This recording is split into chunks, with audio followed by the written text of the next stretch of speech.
Hello, hello, everybody. It's so good to see you. I'm so excited.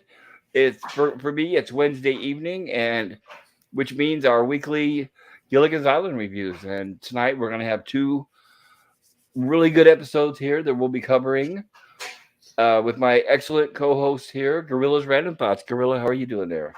I'm doing all right. Doing all Yeah, right there? yeah. I'll basically be nitpicking and being an asshole here, and the pop culture will be defending the episode. Wow, that's okay. I hope you at least enjoyed them somewhat. Yeah, it brightened my mood a little bit. Ah, what Yeah, did you my watch mood. them? Yeah, Go my ahead. mood did get brightened a lot there. There when that one gal in the fourth season of Stranger Things finally got popped right in the freaking face with a skate. I've been Oh, wanting her. I was wanting Elle to snap her neck for the last two since I first seen her on screen there. But nope, Elle just smashed her in the face with the skate. that actually, I don't know why it sounds strangely refreshing.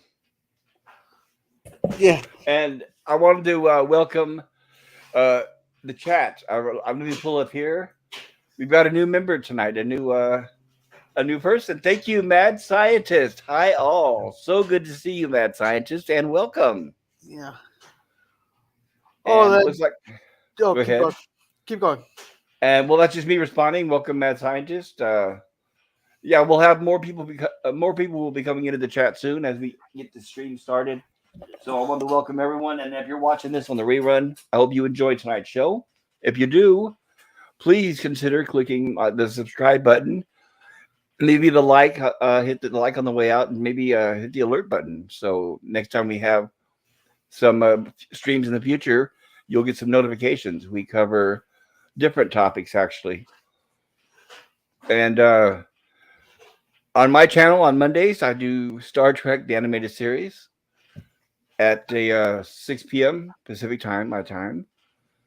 And Gorilla's also on there as well as the wonderful anti-derivative Jill and Scotty R37. Then on Tuesday, you will find me on anti-derivative Jill's channel at approximately 6 p.m. No, hold, I can get my times right. No, I'm sorry. Yeah, 6 p.m. Sorry. No, Jill No, wait a streams minute. Jill In the stream would be morning. at That's ten right. thirty for you. It'd Thank be you. at That's right. I yours. apologize, everybody. My brain scrambled. And our derivative Jill every Tuesday has Star Trek TOS reviews, and I join her on there, and that's usually around lunchtime, roughly Pacific or Central time. And then 6 p.m. Tuesdays, I have my new horror sci-fi stream. We just celebrated our second stream last night, which went over very well. We had a lot of people there. It went on really long, but it was extremely fun. I'm excited for the next one. And here we are, naturally Wednesday, which means it's our Gilligan's Island streams. And I will be doing, I have a random stream that I usually try to do once a week or so called Rumblings from the Lab. I'll be doing one of those as a follow up to the Evil Dead stream here in a couple days because a lot of people still want to continue talking about Evil Dead, which is totally fine. So it'll probably be sort of spontaneous. I'll probably have it maybe Friday, Saturday, or Sunday when people are not busy and they can join me for the chat. And Well, Gorilla, well, if it's Saturday, I might not be there, depending if the storm hits or not. Uh, Either I might be jumping in a lake. well, I don't want you to jump in a lake. I hope not. I hope it goes better than that. Why not jump in a lake? Hoping The water's only 32 degrees. that you just answered the question. For me, that's too cold, but I guess you like that, huh? It's exhilarating. That's one way to Wakes put you, it. it wakes you right up, Oh, I'm sure it does that, right? and And as you had, you get the best night of sleep. You sleep that night. if you don't have a heart attack first, Oh, they got EMTs on standby for you. that always helps, doesn't it? Yeah, they'll drag you out of the water. So, tell us about your channel, Gorilla. Well, I do a lot of shorts of random stuff, as you can see: food, Minecraft, weird snow on some icicles. there. Yeah, you got a lot of shorts there. You're getting some pretty good views there. Look at that. What is the YouTuber? This one, right? What is this? You got like 1.8 thousand views. That's incredible. Yeah. Or I got a, or there's one there. There you gotta love the media there when they'll tell you it's a mostly peaceful protest, but in the background, burning vehicles in the background. They'll tell you it's a mostly peaceful protest with burning vehicles in the background. All You just right. It sounds gotta, like you're just. Yeah, it sounds like you're describing CNN, right? was it That's CNN or ABC? One of the two. well, both. CNN is as liberal and ABC is Disney, so same thing, right? That Yeah. chili looks hella bomb. Oh, it was wonderful. I still got about 3 days worth. Oh, very cool. I'll send you. I could give you the recipe if you want. It's a real easy recipe. Yeah, absolutely. You can send it to me on Twitter if you get a chance. Okay. Then you get well if you scroll down there, I got watch parties there. We're on our last dystopian movie for the month. The next month we are going to dog movies about dogs. We're gonna have double headers of Shiloh, double headers of Homeward Bound, Old Yeller, and I Homeward can't. Bound, not Brown. That's what I said. Okay, it sounded like Brown. Sorry, go ahead. Well, I go with what I mean, not what I say. Okay. We got Babylon 5 on Saturdays there. Wednesdays is Stranger Things. Fridays is Walton reviews, but we might not have one this week because Jer might not be available. So we Gotcha. might so if he's not available, we'll skip Walton's this week. Then maybe I'll do Okay. I'm gonna try to do another random thoughts with Grill. I got so many ideas for what I want the topic to be, Oh, good but idea. I just gotta find time. Gotcha. All right. Okay, here. So,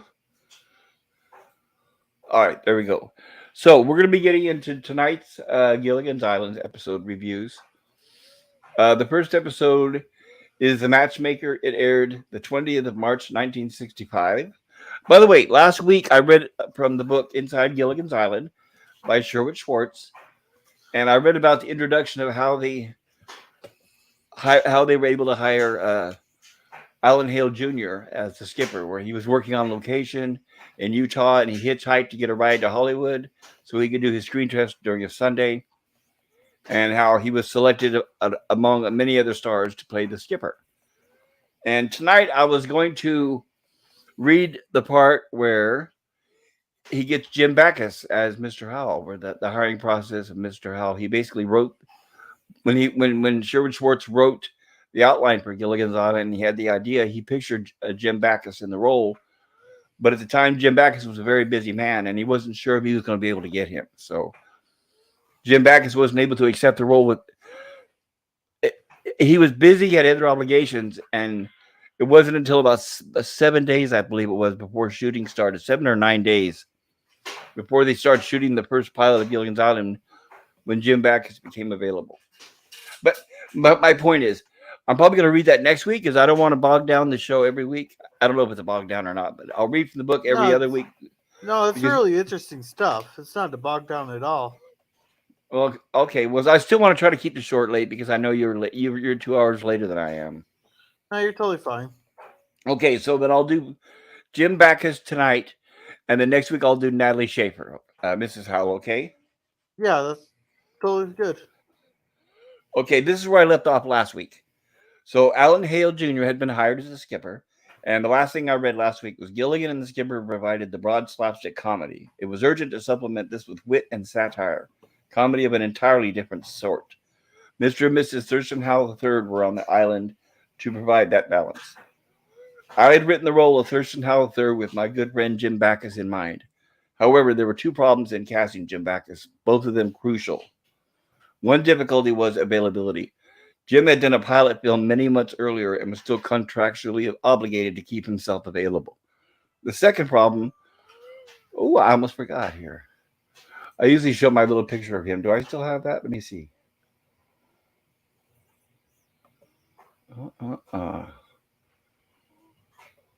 Well, no, I don't, but I'll put that up next time. I don't want to delay you guys. So,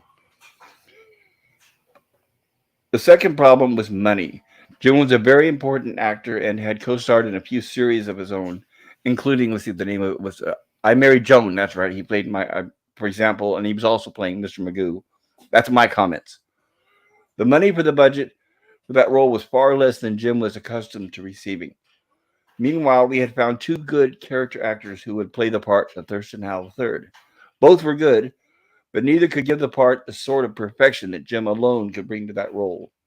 Neither one had the Thurston Howell III voice that I had heard in my head or the face that I had pictured on the screen. But since I had to assume Jim was simply unavailable, we began negotiating with two alternatives. During these negotiations with the other actors, Jim Backus suddenly became available. It was exactly 6 days before leaving for Hawaii to do the pilot. On that date, the option on Jim for the other series ran out, and Jim's agent, Tom Corman, phoned me. Was the role still available? The answer was yes, but it was a qualified yes. The other problem with Jim now reared in its monetary head. What about the budget? I knew two things. One was that United Artists, who was supplying the deficit financing, wouldn't agree to double the weekly salary for that role. That's what it would cost for if we could get Jim. On the other hand, I knew that Hunt Stromberg at CBS was very fond of Jim and would love to see him in Gilligan's Island. During casting, I had told Hunt that Jim was my prototype for the role of Thurston Howell III. I knew Hunt agreed. I phoned Hunt at CBS and told him Jim Backus had suddenly became available. Would CBS come up with the extra money above and beyond the call of budget? With no hesitation, Hunt spoke for CBS. Jim is perfect. You've got the extra money. It was one of the many times Hunt Stromberg helped me with Gilligan's Island. Later, there were times when he drove me up a wall, but there's no question that without Hunt, the show never would have gotten on the air. I phoned Tom Corman, Jim's agent, and told him to get in touch with United Artists and CBS. Then I phoned Jim. That's where my long personal relationship with Jim Backus became very important. When I didn't think we could get Jim for the role, the part of Thurston Howell III in the pilot script wasn't emphasized. It became a major role only after I found out Jim was available. I phoned Jim and told him about the pilot and the role of Thurston Howell III. He was excited about the idea. Get me a copy of the script right away, Jim said. There was no way I would show that script to Jim Backus. He wouldn't take the part. He was a man used to important starring roles. I don't think Thurston Howell III had more than 10 or 11 lines in the original Gilligan's Island script. Or as Jim himself puts it, my original part was shorter than the wine list on an airplane. I said very honestly, Jim, if you see the script, you won't do the show. Do you agree me to expect do you expect me to sign a contract to star in a series without reading the script? Asked Jim. Yes, I answered. Well, he said, since you put it that way, okay. The addition of Jim Backus to Gilligan's Island was of immeasurable importance to the series. His satire, his satiric wit as a madcap billionaire was exactly what the series needed to balance the Gilligan and Skipper slapstick. The large percentage of adult viewers that Gilligan's Island attracted, a percentage it still enjoys in syndication, is largely attributable to the zany, sophisticated dialogue between Jim Backus and Natalie Schaefer, Mr. and Mrs. Thurston Howell III. There. Then next week I will try to keep it short and talk about how Natalie Schaefer was cast for the role as Mrs. Howell. Yeah. And Matt Scientist, I'm glad you're excited to be part of the group. Oh well, so we're so excited about you being here, Matt Scientist. Believe me, I've been looking forward to having you on here for a long time, and I hope you enjoy tonight's stream. I'm going to try to keep it moving at a good pace. Like I was saying earlier, my stream last night went on for almost 5 hours, and I finally had to cut it short because the people just want to keep talking about the movie. But we're going to try to. This is 2 episodes of Gilligan's Island, which is about maybe 50 minutes or so of shows. But with us covering them, I'm going to try to keep it under 2 hours if I can. I've already been jabbering on for 15 minutes, so let's try to get the show on the road, as they say. Let me get my video player up here. And Gorilla, you said you did get to watch tonight's shows, right? Yep. Okay, good. So we're gonna start with First one, Matchmaker. I'm opening it up. Bear with me here. I can't believe I didn't have this open for the stream. I was trying to get everything up as quick as possible, and ran a little behind. And I also need to get my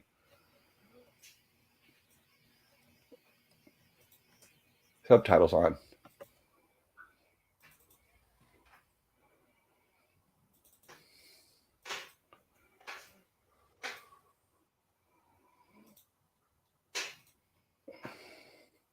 Okay, now I'm going to share my screen.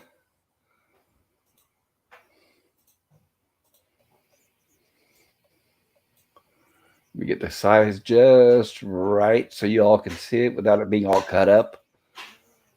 All right. And hail there, Admiral Teague. Welcome.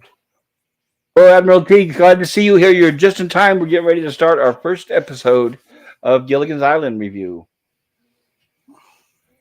So here we are. We're going through the beginning sequence. Anybody who has seen Gilligan's Island knows what this is.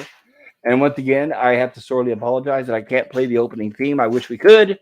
It's such an excellent song, but we will get a copyright strike on my channel, and I'll have to just pull it. So it'll be a little frustrating. Yeah. So we're introduced to our cast. Here we are opening our first episode here at the beach, at the lagoon. And we have Mr. and Mrs. Howell. Oh, let me get those subtitles on. I thought I did already. They were on. Okay, good. Sorry. Yes. So here's Mr. and Mrs. Howell, and he's trying to get a nap, and she's just talking. And she's talking about, go ahead, Gorilla. Well, she was talking about how she doesn't feel useful and all this here. The whole time I was screaming at my computer going, oh, maybe help cook. Grab a hammer. Help build something. I know Gilligan probably wants to fucking help there. All the shit the skipper makes him do. Maybe she can build a latrine. What do you think? Well, it won't be that mean, but there's so much that has to be done that they don't fucking do a thing. They hardly lift a finger. Well, of course not. Well, because there's still the Howells. I mean, they're still millionaires after all, so they're still going to live that lifestyle. But she's still feeling useless. Well, there's plenty of work to be done that she could be doing. You don't have to feel useless. You're choosing to feel useless. Right. Well, actually, actually be useless, but.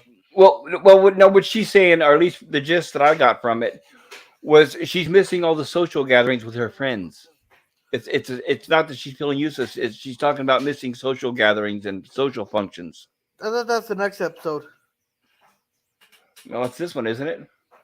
I thought that's the one with Gilligan when Gilligan was declaring war on the naval tribal there. No, read right there. See, she says, well, that we're sitting out the entire social season. That's what it is. Yeah, so she's basically talking about the social events and dinners with her friends. She misses her friends, I guess. Yeah. And hail there, Nemesis of Eden. Nemesis of Eden, so good to see you. And thank you guys for coming to my stream last night. That was such a blast. I can't wait. Oh, and by the way, Nemesis, I was just telling Gorilla, I'm going to do a random stream sometime in the next few days. It'll be an after stream for the Evil Dead where people still want to talk about Evil Dead. I know I had to cut it short last night, but maybe I'll have an open topic, open mic, so anybody's welcome to come on if you want to talk about it. I'll try to figure out a time that works for everybody if I can. So we have Mr. and Mrs. Howell here. Mr. Howell is bored. I think he's trying to take a nap. But if he's that bored, you can grab a hammer. You can help Gilligan out. Okay, and she's going, yeah, but my point, I think he's trying to take a nap, but she's talking and he can't sleep. I think she keeps keeping him awake. Because one thing I did with my parents there was, I made the mistake one time and tell them, God, I'm so bored. Well, oh no. Let's see, the garage got cleaned, the basement got cleaned. Then they asked me, are you still bored? No. I'm just fine. And guess what, Mom and Dad? I'll never be bored again. Yeah. And Nemesis says, sure sounds like a blast, Pop. And oh yeah, I know, right? Always a pleasure being on your stream, Pop. Thanks for having me. Oh, it's my pleasure, Nemesis. It was great to have you there. I know you didn't get a chance to speak very much, but we're gonna fix that. I'll correct that. so that next week everybody will have an equal voice. I want everyone to feel welcome. Yeah, we're gonna have a buzzer system. So if you got something to say, you'll have to buzz. Oh, just a sec. I gotta see the school 2 hours later is closed tomorrow.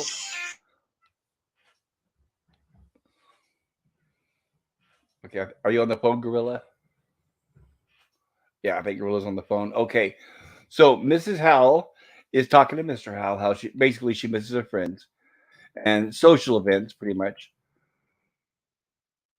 And now she's suddenly come up, unfortunately, a crazy idea. She's asking her husband if the captain of a ship can marry people. And then he says, well, yes. And then she says, well, and then she's come up with the idea. She says they're the most perfect match.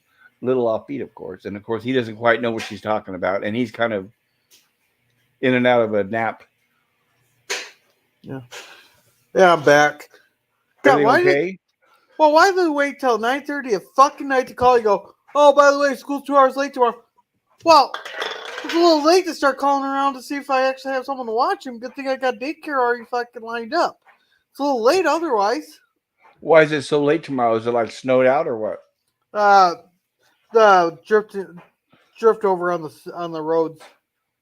The wind's been blowing real hard, so the roads are icing up, and then they're getting small drifts across them.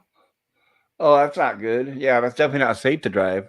Yeah, it's nothing. Where was all these damn 2 hour late school closings when I was a kid? Now, for the time that he's losing, the time that he's losing, doesn't he have to make that up eventually? Not the 2 hours late. Okay. Yeah, It's, oh, like when I was going to school there I complained about. Well, don't you guys got sand? These roads don't seem good. Goes, God, if I could drive a tank through Iraq through all those potholes, I could drive this and that. We had a bus jeez. driver. We had a bus driver who drove tanks in Iraq during Desert Storm. So the roads were nothing to him. Of course. But we never got these 2 hour late. My favorite one though when I was a kid was we initially started 2 hours late because we were in a winter storm warning there. We all got to school. We were all in the gymnasium getting ready to go to class and all that. Turning up all of a sudden they go, all right, kids, back on the buses. School's closed. Oh, we're already fucking here. Okay, so Mrs. Howell happens to be looking out the window, and she sees. Let me see if I can show this word like she saw it. Where she sees out the window is Gilligan carrying Mary Ann, and it looks like there's something wrong with Mary Ann. And Mrs. Howell is getting the idea of being a little Miss Matchmaker and wanting to set them two up together. And there she is conniving. I don't understand no one here but Gilligan and Mary Ann. Mr. Howell still doesn't quite get the idea yet. And there she is. She says exactly Romeo and Juliet. And I have to say too, is when I watched this episode last night, night before, I didn't watch it last night because I knew Evil Dead would take up most of my night. But I watched this on the night before. And as soon as I saw this starting and I knew where it was going, I was like, "Oh no, I'm not. I don't like these kind of episodes. This sounds terribly boring." No, this was so predictable. Well, it was predictable, but I hadn't seen it since many, many years. So, and once again, now that I'm older and I watch them, I have a completely different perspective watching these. So when this started, I was like, "Oh, I remember this episode." It's like, "Oh no, I don't like that." The plot is so old. I'm just not into it. It sounds like it's going to be boring. I'm thinking, but then I have to say the episode turned out much better than I expected, and that I wasn't expecting. So I may have been bored as a kid, but now it's like, no, I really like this episode. I just want to say that. Okay, so now she's talking about trying to hook them two up together, and he's saying nuptials between Gilligan and Mary Ann. And there we are. Gilligan, you should have told me you set that trap. So apparently he set a trap of some sort, and she accidentally stepped in it. Well, what kind of trap were these? Oh wait, it's the anteater. Right, an anteater trap. Right. Now I never understood the saying that they said ginger or something about dancing or something. something. I'll I didn't explain quite this. get what they're saying yet. I'll help you with that. Okay. All right. Here's where Mary Ann says, "I might have broken a leg," and then he says, "I'm sorry you fell in." And she says, "What were you trying to catch?" And he says, "That anteater." And of course, it's like, what the heck? There's no anteater on the island, obviously, as we all know. And then, here we go. She's an anteater, whatever for. He says, "For Ginger, the poor girl," he says. And Mary Ann said, "You mean she told you to catch an anteater?" He says, "No, the skipper did. So I tried to help get rid of them." And Mary Ann says, "No, I'm sure skipper said bats in her belfry." And then bats, says Gilligan. "Where am I going to find a bat eater?" He said, "Now, bats in the belfry, gorilla. That's a term for somebody's like a little loony in the head, is all. That's not quite Oh, there. Right. That isn't right. Not quite there. so it's along like off the rocker, Well, not few loose, crazy. a It's not, few. Oh, well, so it's not or a few loose screws. or what's the word I'm trying to think of? Yeah, maybe a few screw loose. There's a certain word that I'm trying to think of, but I can't remember. Kind of like a dumb blonde, how you would think a dumb blonde would Oh, be, okay, right? Right. a bimbo. Yeah, kind of like a bimbo. Yes. So Gilligan doesn't quite get it, but he says, "Well, where am I going to find a bat eater?" Okay. And he says he doesn't even know what they look like. And there's our matchmakers playing Cupid, unfortunately. And there she is. Mr. Howell wants to take a nap, but she's still talking to him, of course. And she's talking about how she's going to try to get Mary Ann and Gilligan together. And once again, I want to remind everybody, I can't read all the. I have the subtitles on because we can't play the volume without getting copyright stricken, and I can't read all the text, or we will get copyright warning. I've had that happen too. So sometimes you'll see me play frames without reading the text on them. Yeah. Then yeah, I've been kind of lucky with Warner Brothers on the Waltons there. I've gotten four out of the streams got hit by one of them all. Well, that's not. Yeah, that's good. Yeah, always fight those if you get it. Always dispute. So here's where Mr. Howell's talking about this camera. He has his photography equipment. Now, if And he's that's a talking. what? Now I got a question. Yes. I know Mr. Howell likes the finer things in life. He likes to carry around his finer things in life. Well, Right. if that camera is solid gold and that expensive and one of a kind. Wouldn't you have that like displayed like on a pillar in his house? Instead of When carrying that all he's the way home, but around. right now, right when he's home. But now remember, according to lore from Bob Denver's website, Gilligan's website, they're on their way to a resort to hang out and socialize with their friends. So obviously he'd want to show it off, wouldn't he? Good point. Still, that'd be just something to display at home and show it off at home and not carry it around. The risk, Well, knowing him, he's let's probably got two say, of them. Maybe he's got one at home and one that he takes with no, him, he right? said it's one of a kind. Well, gotcha. Okay. So, and second of all, if it's that rare and that precious, why the hell would he let Gilligan touch it? Yeah, you're right about that. I don't care if he wants to get a picture. Does he let Gilligan touch it? Does he let Gilligan handle it? Yeah, Okay. Gilligan breaks it. Well, that's right. Duh. Yeah, Gilligan broke it there. I know this was all Well, supposed to be the yeah, scheme to get him to hook up with Mary Ann, and him. Well, I don't think he can even to explain it, even showed it to him. I still don't think he can understand the birds and the bees. But that's right there it is where he's handing it to him. That's a whole different conversation. Oh, right. Off of YouTube. Yes, exactly. It's for another, let's just say, hub. Right. Right. It's something that YouTube doesn't quite allow, right? They might frown down on that. Well, YouTube's rules are so vague. It's like, what do they let you get away with or not? Because I see some of the bigger channels, they'll say something like, "How come we got self-censored ourselves?" They say it flat out.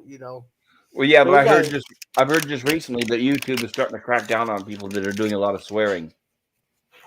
Yeah, it's not even that. It's like when you mention the little mustache man, or you mention mention involuntary I rape. don't think you could say Hitler. Nothing will happen. No, but people are saying that you get downgraded Some to. people are just afraid to say those words because they think something's going to happen when it won't. You can Okay, say Nazi and it won't get us in trouble.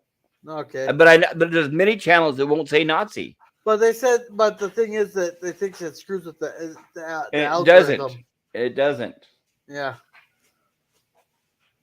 No, it doesn't. Those words don't. Because if I was to sit here and start talking about Hitler and the life of him, yeah, my channel will probably get some sort of because it do the YouTube algorithm censorship. But just Yeah, if saying you the started, word yeah, if doesn't you do started anything. acting like Kanye, Right. or wait, sorry, yay.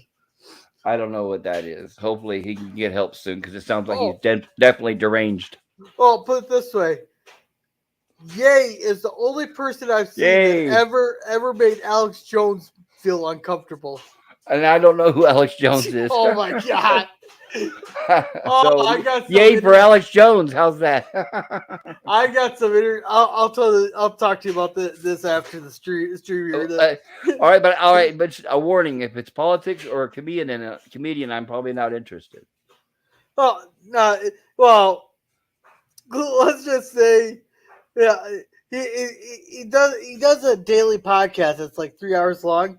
He'll take Okay, something that's a grain of truth, then he'll blow it so out of a proportion, make it sound like complete bullshit. There, and it's just like for entertainment purposes.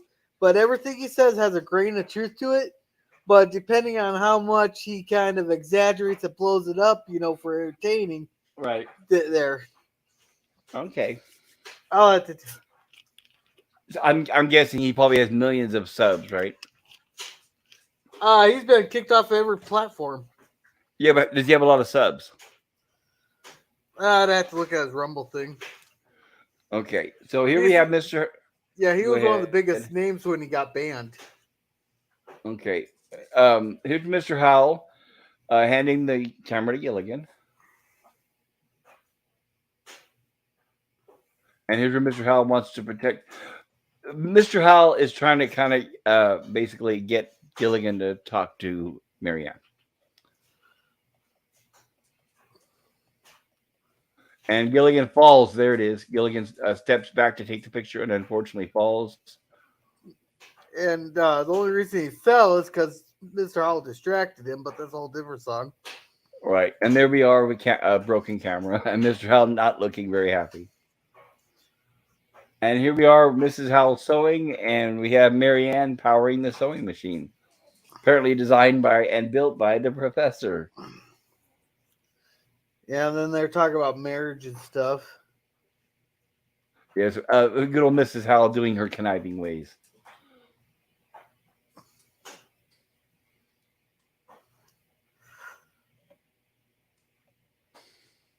You know what? I'm glad this episode is covering this because we've talked about this before. Everybody, when they do talk about Gilligan's Island, they always say, "How come nobody ever, got with Mary Ann? How come Mary Ann didn't get with Ginger? Or Mary Ann with Gilligan? All this." And we've even talked about this. Yeah, you can So, blame the FCC for that for not allowing the show on TV. well, and you got to remember, what it was is because that wouldn't be funny, and Sherwood Schwartz knew that would ruin the show. That would absolutely ruin the show if they started. They don't obviously they're not going to show them having sex or anything, but just them having a relationship would have ruined the show, and Sherwood Schwartz knows that. So I'm very happy, but I'm glad that this episode covers that base. So for people are asking, just like many other questions that have been answered on the show, people ask, "Don't they run out of food? Why does the radio last forever? How are they able to do this and this and this?" And in most cases, they've been able to explain that. So I'm glad this episode took the time to explain the interpersonal relationships and why there are none.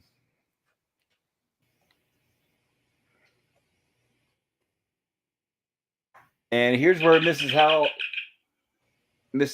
is kind of getting dropping hints to Mary Ann about a man, and that's when Mary Ann first thinks that she's talking about the professor. Sorry. Well, she's like, she's going through Mr. Howell's out of the question. Professor, the skipper's too old for him. Then they said something about the professor, and then she's like, then they both got Gilligan. That's who she's talking about. Right. The last one that she was thinking of. Here we are in the middle of an edit, unfortunately. There we go. And we have Mary Ann talking to Ginger. I don't know why, but Ginger looks so hot in this episode, more than usual. And I don't know why. Different hair. Different hair, you think? Yeah, her hair's slightly different. And of course, and here we are. Here's where Ginger tells Mary Ann that Gilligan left these flowers.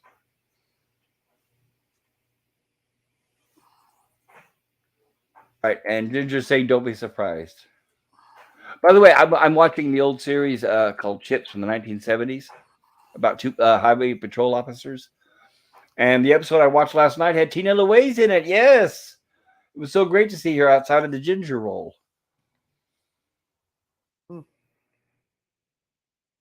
And here's where she is saying this reminds her of a movie she was in once, and here comes Gilligan. And he's asking, he wanted to make sure that Mary Ann got the flowers.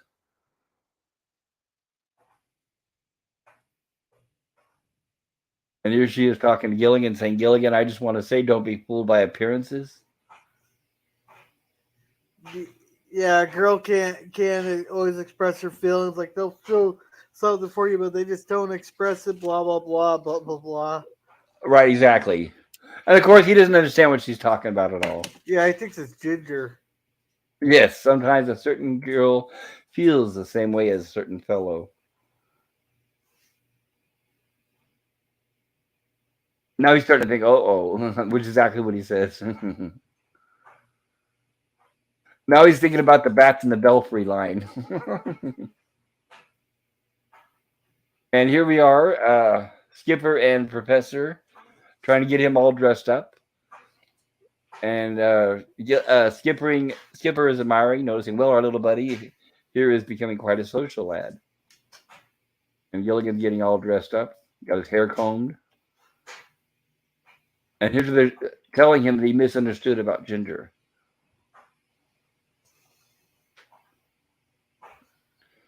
And Ginger, he still thinks Ginger does. He said, Mary Ann doesn't have a crush on me, Ginger does.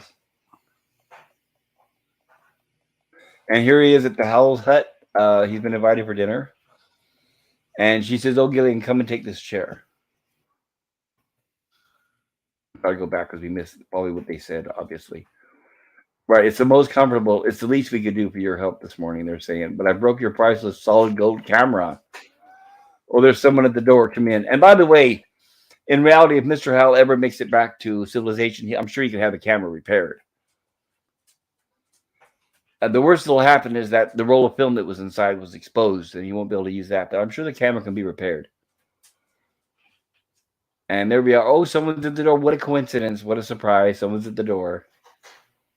And there goes Mrs. Howell. And Mary Ann looking stunning. Oh, Mary Ann, what a surprise. And Mary Ann still is not quite exactly aware of what's going on. And Mrs. Howell, of course, has her sit right next to Gilligan. And you can see Mr. Howell's looking on in trepidation.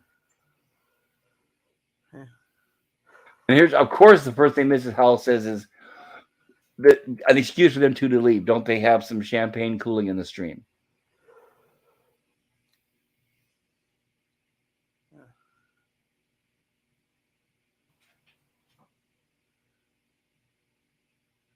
And Mrs. Howell blowing out the candles, of course. And them two sitting awkward, not sure what to do. Yeah, I haven't seen a date this awkward since middle school.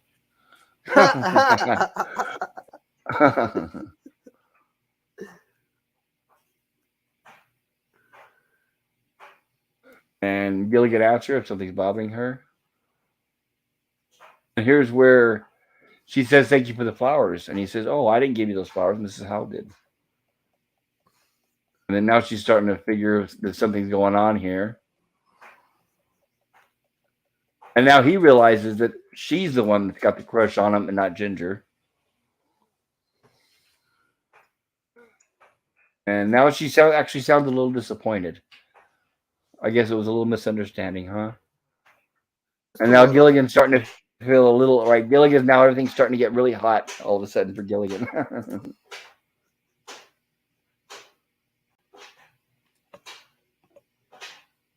And he's trying to make small talk. And she says that's an awfully sweet thing to say, Gilligan, of course. And we have a couple spies looking in the window here. Well, I'm not. You're as twice as sweet as me, of course. Gilligan does. It's like a child. He doesn't really know what to say.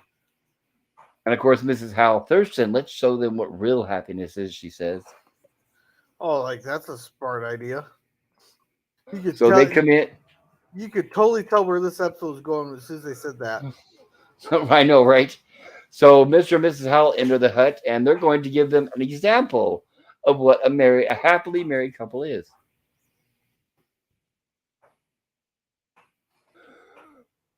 And there we go. I'm going to tell you children, the secret. This is sort of a celebration. Mr. Howell proposed to me, and I accepted, says Mrs. Howell. Oh, how beautifully romantic.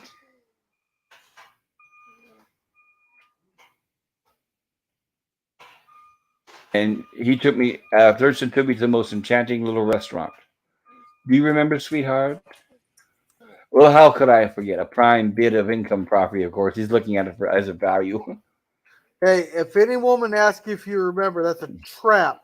Any tiny Right. little detail you get wrong, they're gonna use that against you. It's just ammo. Right, but even if you say, oh, yeah, I remember, yeah, just keep them happy, they're going to say, oh, really? Well, then what about this? And then that, and they'll start asking details, Yeah. and you're like, oh, no. Yeah, and they could have the details wrong, but you're still in the wrong. Right, you better Uh, just right. That's the same trap as does this dress make me look fat? That question. It's the exact Well, same thing. there's an old saying, an elephant never forgets, and neither do women. That got me kicked out of freaking Ulta. What's Alta? It's a makeup store for Marissa's birthday there.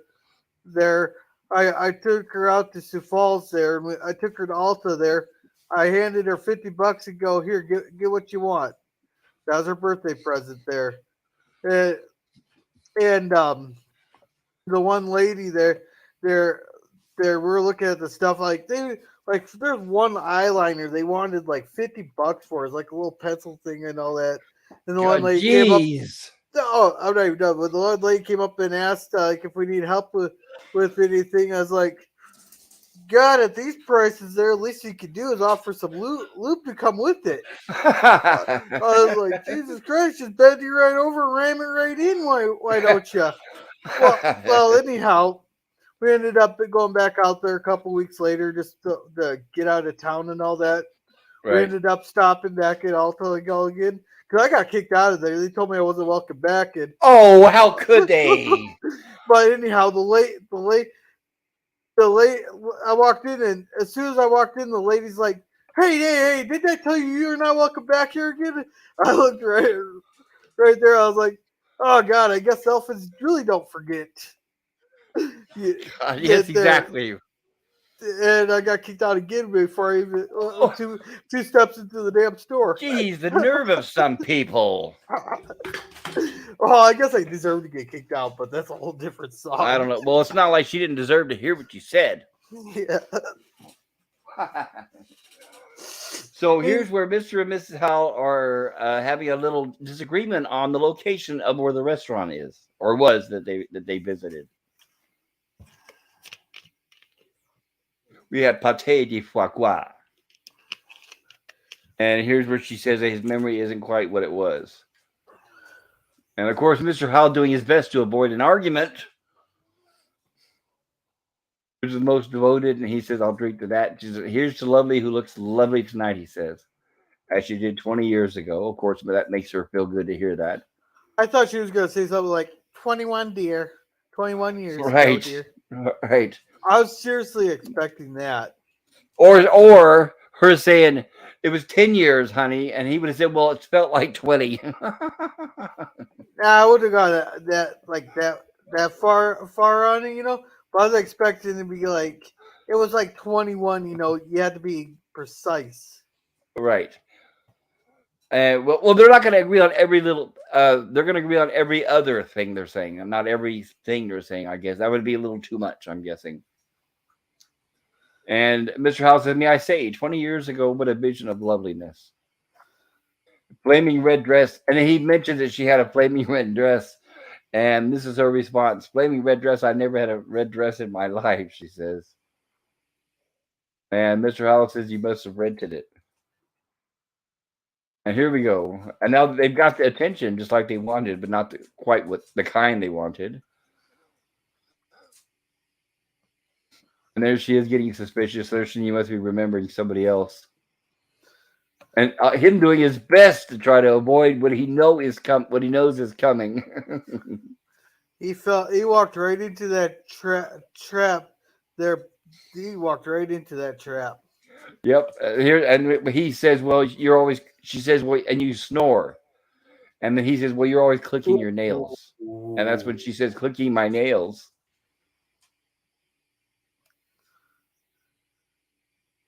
There we go. She has a nervous habit clicking her nails. And here it is, Gilligan and Mary Ann trying to cheer things up. And if that date couldn't get any more awkward. Exactly, right. And it doesn't seem to be working.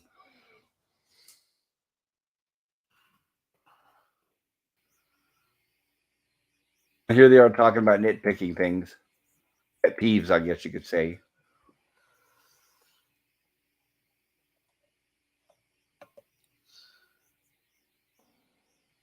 Mixing up an oyster fork and a shrimp fork. It's like, oh my goodness. Now they were just really nitpicking. And obviously, the inevitable of what happened. Now, apparently, Mr. Howell's not sleeping in the Howell hut tonight, of course. And of course, look how much luggage he needs to stay overnight in Gilligan and Skipper's hut, right? Oh, leave it to Mr. Howell to go overboard. Well, what's interesting is Mr. Howell leaves, and then she says, "Well, I'm going to leave too." So Mr. Howell goes over to the guy's hut. Mrs. Howell goes over to the girl's hut. And she's got several days of clothing, just like Mr. Howell. And here they are having lunch. And now Skipper's trying to make conversation by saying it's a beautiful day. And Mary Ann's trying to cheer up Mrs. Howell. Did you notice Mrs. Howell clicking her fingernails? Yeah, she is. And she's also pissed off still because, yeah, right. I wonder if I thought about that. You think she's doing it on purpose to maybe piss off Mr. Howell? No, I think it's a habit to kind of show they weren't wrong. They just right. Yeah, I think it's kind of like it was just to kind of show that she does probably snore and she does click her fingernails. Right. And there she is, still going on about his nose and his snoring. And now he mentions her clicking her fingernails, clicking like a parking meter. She's through with the salt. So that was when they want to pass the salt. They don't want to speak to each other, so they're talking through everybody else.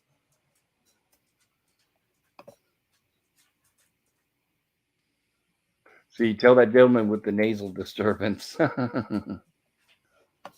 I have not finished.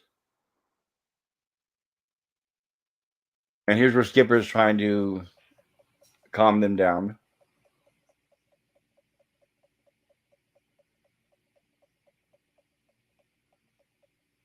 And unfortunately, while they're arguing, they're unfortunately getting the professor upset. He was just trying to be nice, but they upset him. He left.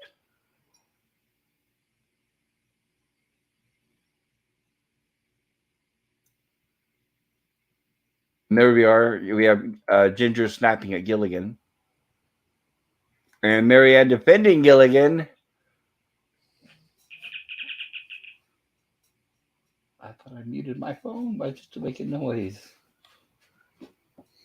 Hold on. And there we are. Yeah, Skipper has a good idea. A good thing Skipper's got a head on his shoulders. Yeah. And hey there, LDG, how's it going? Hello, LDG. So good to see you. Yeah. And Skipper says, and we've got to nip it right in the bud right now. Yeah, LDG, if you see Yvette, please say hello for me. I've been so busy, I haven't been able to stop by your stream lately, LDG. I feel bad about that. Oh, and also LDG was maybe a month or so ago. We did a watch party on his in his back what's it called, back room, backstage. backstage of we did a watch party of Everything Everywhere All at Once, the movie, which is a great movie. And I was wondering if LDG, have you heard that it's up for a bunch of Academy Awards, including the guy who played Short Round? He's up for an Academy Award, and I think that's excellent. So Skipper here says that we've got to nip it right in the bud right now. So of course, Skipper's coming up with some ideas in some way to try to get everybody from fighting. Right. And Skipper's trying to ask Gilligan if he can remember what exactly started the fight or when. And here's where he's saying that they disagreed on the location of the restaurant. And Ginger happens to have been at that same restaurant, the Tour d'Argent. It's very romantic, she says. So Skipper comes up with the idea that he'll try to basically now we're to reversal. Now it's a matchmaking of trying to get the Howells back together, basically. So the episode started with Mr. Howell wanting to hook up Mary Ann and Gilligan. That failed. So now it's basically Skipper trying to bring Mr. and Mrs. Howell back together and resolve their issues. And Skipper says, let's proceed with Operation Reconciliation. And now we have a Skipper playing a chef. And I thought this is incredible because remember, like I've mentioned before on the stream, Alan Hale Jr. actually did own his own restaurant in Hollywood. And I believe it was called Skipper's. And he would wear that hat and he would greet guests and he would go to their tables and talk to people. And when I met him and I shook his hand, I asked him about it. So when I met him in '87, he was still had the restaurant. He had it for a while, but he eventually sold it before he passed away. And this would remind me of him being the chef. So one big happy family again, says Alan Hale. And here we have Ginger seated at the table, and Gilligan being the server, which is, as we all know, is usually not a good idea. So what they're doing is Gilligan wants to practice serving on them two before the Howells come in. So he gives Ginger her bowl. And now she gives him a little bit of advice. But there's one thing, relax and bow lower when he serves the soup to Skipper. Oh, and, they always make that mistake. That little mistake, huh? Of course. And, soup, monsieur? Yeah.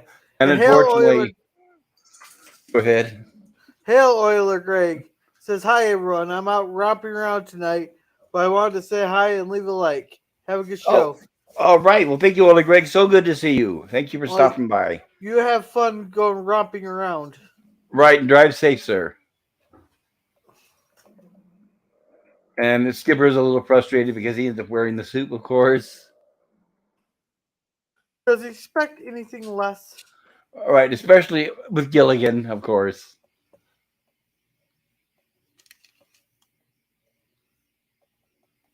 Here we are, Skipper playing Matchmaker.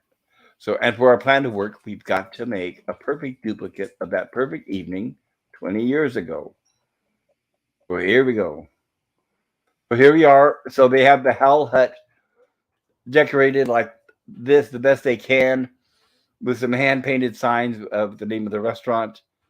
And the professor is playing the maitre d', and he seats Mr. Howell at the table. And your menu, monsieur, which is made out of fans, monsieur. And Mrs. Howell enters, and Mr. Howell immediately says, aha, just as I suspected, collusion. And Mrs. Howell is also not really happy to see Mr. Howell there, of course. And Mary ends the greeter, and she looks great again in that suit. And she takes Mrs. Howell and seats them both at the table. And she hands Mrs. Howell her menu. So, I got a question. Sure. They obviously didn't have those kind of shops back then, or not too many there. Those kind of what? Well, she's wearing a French maid outfit, like for, let's just say, role-playing in the bedroom. I'm sure Captain Finity would love that little suit she's wearing, right? She's brunette, and the French maid. Oh, yes. Yeah, that looks like a item from there that's made for TV, but you'd find it in a special shop that you find in the cities. Oh, you mean like Victoria's Secret or something? Oh no, I was thinking more along the lines of like Annabelle's there or Adam and Eve. Oh, okay. I Well, Victoria's Secret would qualify also, I guess. think so. You know what Victoria's Secret was? It was? Is it out of business? No, no, no. Victoria's Secret. You know what her secret was? Oh, what is that? It was really Victor's secret. Victor's Secret? Yeah, it was founded by a guy. But he knew that. No, of course. Interesting, Yeah, because usually it's women taking on a man's name for business, but I guess that's the other way around, right? I guess I don't know. I don't know if his name was Victor and all that, but it just seems funny. Go, you know what Victoria's Secret was? It was really Victor's secret. And of course, Mr. Howell is still under suspicion that they've arranged everything, which of course they have. And that looks like a pretty good setup for dinner that Skipper's doing. No, Nemesis of Eden says, "Ooh la la! Had to pop in and see that outfit." That's right, just in time, Nemesis of Eden.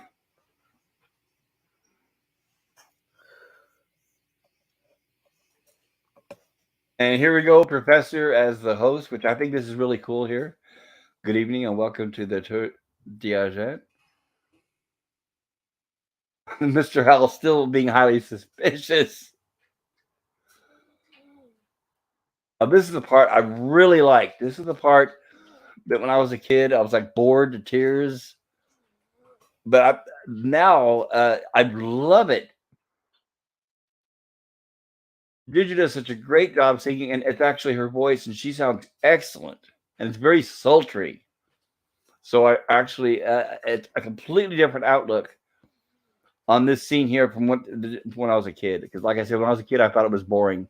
Yeah, it's not my kind of music. Well, it's not my kind of music either, but it was very, and it was a French song, very sensual, and she sounds excellent. And with the eyes and the way she does it, she just really the performance is really perfect. I'd say if I had to vote in one of my best Ginger episodes, this might be one of my best. All And I right. real by the way, when we get to season 2, when it's color, I'm gonna miss the black and white. Yeah. Admiral Teague says Lovey looks kind of okay. Yeah, the older we get, the better Lovey looks, especially because we're all getting close to her age. I still vote Mary Ann, no matter how old I get. Well, same I'll here, same always be here. a Mary Ann guy. That's right. She's the one you can take home to mom. And here's where Mrs. Howell tells Mr. Howell to take her hand, and he seems to be happy. So Ginger singing seems to be doing the trick. And I'm glad they thought about this. Notice the record player is a crank wind up one. So if anybody asks, well, how'd they have power to play the record? Because it has a crank handle. And those kind of record players actually used to exist. That's like a really old fashioned record, by the way.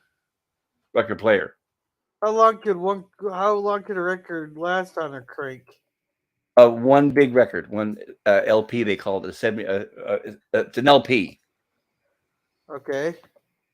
So I'm one pretty sure crank. it would last one record because I'm trying to think, but I think if you try to crank it while the record's playing, the record might skip.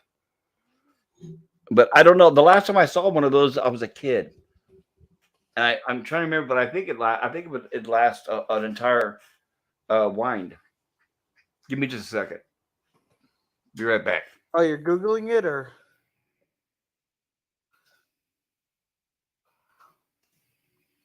yeah, these days she looks okay to that. I don't know. I never really got into Ginger and all that because I don't know. She just seemed too Hollywood for my liking. There, where you got to have just the sweet old little Mary Ann, one of the sweetest gals. There. Uh, Mary Ann stealing the scene. Did the old LPS spin at 78 RPM and only have music? I'm not sure. I'm not familiar with records. I'm Here, back, and yes, they were 78, and they had music on both sides. okay, because yeah, because I always joke around with people when they start mentioning like 8 tracks and records. I was like, "What's a record? What's an 8 track?" Wait a minute, records are making a comeback now. Haven't you heard? Yeah, I started seeing record players and all that because there's something about the vinyl that people really love. I've never Well, personally. here's what it is. The vinyl is what's called analog, and what that means is, let's say you record a song onto a record. Okay, you're getting exactly what the recording sounded like. The band, like say the band, the singer, whatever. You're getting exactly a duplicate of what they sounded like as if you were in the very same room. Okay, that's what a record does. Now the difference is the reason why they're making a comeback is people realize that with CDs and MP3s and all this, that doesn't quite sound good, and it loses a lot of the instruments and a lot of the waves because it's what it is the music is taken and then digitized. So there's like certain high pitched instruments, certain low pitched things you will not hear when it's transferred over to CD or MP3. So if you Okay, want certain music, a lot of good music is like, let's say classical, something's got really good bass, all that kind of stuff sounds much better on a record. And that's why they're making a comeback. And I'm glad they are, by the way. you don't think they could redo that with like online and stuff? They haven't been able to yet. That's why records are popular again. I wonder why it worked for records but won't work for like CDs or cassettes. Because they're digitized. That's exactly the reason why. Because they're taken. Okay, remember I told you a record is like listening to an exact copy, right? Yeah. Okay, what they have to do with the CD, they have to digitize it, which means it turns it into computer code information, and then it has to it converts it to like a digital format, like a signal, like a message, and then it has to convert it again on your player to put it through the speakers. So it's going through also what's called compression. So all these technical details, and where it basically loses a lot of the nuance of the song on the way. Okay. And I have noticed it. There's been times where I'll listen to a song that I remember from a child listening to on a record, and I'll listen to it now on an MP3 or MP3 or a CD, whatever. And I'll remember there's certain instruments that are missing. I'm like, wait a minute, maybe it's a different recording. It sounds the exact same, but for some reason I'm not hearing these certain things. And then I found out that well, it's because it was digitized and had used compression and all this other good stuff. But we can always have that discussion. Okay. And yes, you're right. Mary Ann's still in the scene. Admiral T, good to see you. And but Ginger, I think, is really doing exceptional as well. At least in my opinion, I think she looks so hot. There we go. Sorry for the delay, guys. But yeah, Mary Ann though, she does look pretty good. Yeah, Captain Infinity, if you're out there, hail, hail, Captain Infinity. I think you might want to be watching Gilligan's Island with us tonight. Yeah, Captain Finney, you're missing Marianne in her French maid outfit from Adam and Eve. That's right. And here's Skipper making turtle kebabs. That's right. I had to remember for a second. And turtle bits, and presto, he sets them aflame and gives them to Ginger. And of course, Yeah, Gilligan is not used to seeing something on fire like that. yeah. So, see, want to know why the show wouldn't work nowadays? Because as soon as they will made a turtle kebab there, Peter would have been on that island up their ass for eating a turtle. Well, no, well, wait a minute. Peter was around then. No, and honestly, everybody knows that you can say the word, and that doesn't mean that they're actually eating turtle, because they wouldn't. They're not going to kill a turtle just to make the scene. No, no, The no, only no, what no, happened would it'd be vegans who would be griping, no, vegetarians and no. vegans. You're missing the joke on that. They will have been rescued because Peter will showed up to the island and chew their ass for eating the turtle. So therefore, someone would know they're there to come rescue them. That's true. They had the Yeah, coordinates, right? yeah. It's kind And of like now, like the joke there that uh, uh, there's a this couple went on a cruise trip, and there was an accident. He goes, well, did you pay the Discover bill? No. Did you pay the PBS bill? No. He goes, oh, thank God, God, they'll find us, son. They'll find us.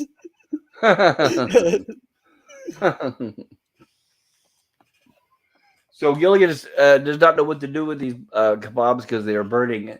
Big God, he didn't set this hut on fire, right? So It will make Skipper tells him, best episode. Oh, sorry. I was just gonna say best episode ever if he started the hut on fire. I know, right? With everybody trapped inside, right? Oh, they wouldn't burn to death because that bamboo and straw would burn so damn fast. Right, and they obviously there's a door; they can get out fast enough. Did you notice that maybe it was the next episode, but the door on the girls' hut was like cock. Yeah, it had to be this episode because I was like, you think that Mary Ann will have asked Gilligan to fix their door because his cock is at a weird angle, like Now, is they're in that a the hurry. same one that the guys have that we've talked about, where you can hit your head on it? Yeah, but it's different. But they switch out the doors on it.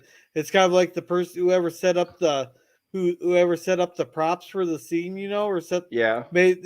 forgot to put a screw in or something, and the door was cockside. Okay. So here's where Skipper is telling Gilligan that he can put the flame out before he serves the food to the house.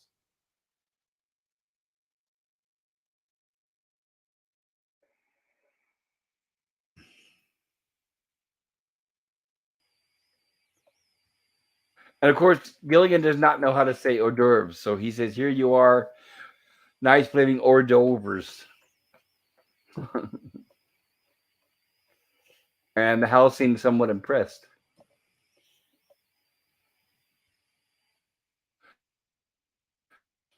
And this is where the professor realizes Gilligan's out of his league. I apologize. And the professor volunteers to put the fires out. Mr. Howell looking at his kebab and show off. That's what Gilligan's saying to the professor. By the way, Gorilla, have you ever eaten turtle? My grandpa used to make turtle soup. But I never got a chance to actually eat it. Uh, I've never eaten it. I guess. I mean, I wonder if it does taste like chicken, like everything else they say. Yeah, that's what grandpa and dad say. Was my grandpa there the one time on the way back to the lake house, which is like 3 miles from the farm and all that.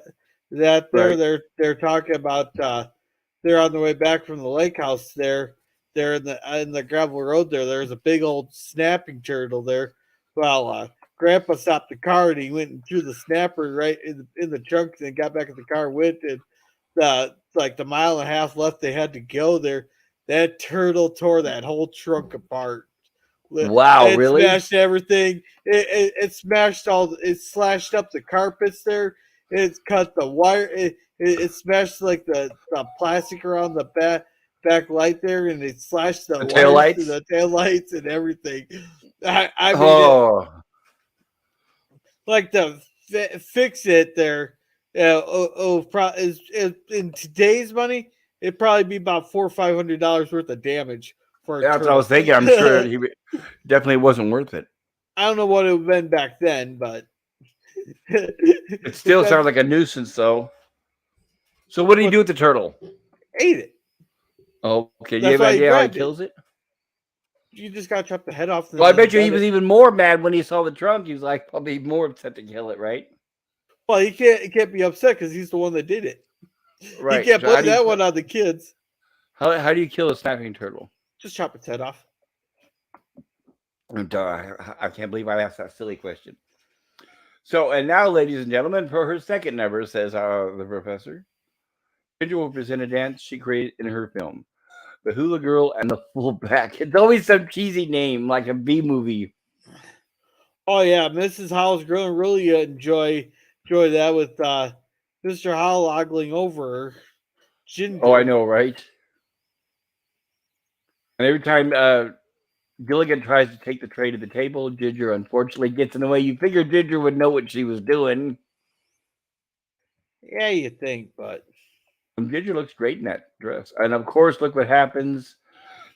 Ginger, I mean, Gilligan accidentally backs up into Skipper. do you expect anything less? I know, right? Well, if it's like, okay, Skipper, your fault. You're the kid for handing the food to Gilligan, I guess. And there we are. The Howells and the are back together happily. And of course, she still hasn't quite gotten over her being a Cupid. So she says, "I wish some other couple could know the joys of wedded bliss." And just she says that here comes Mary Ann and Gilligan.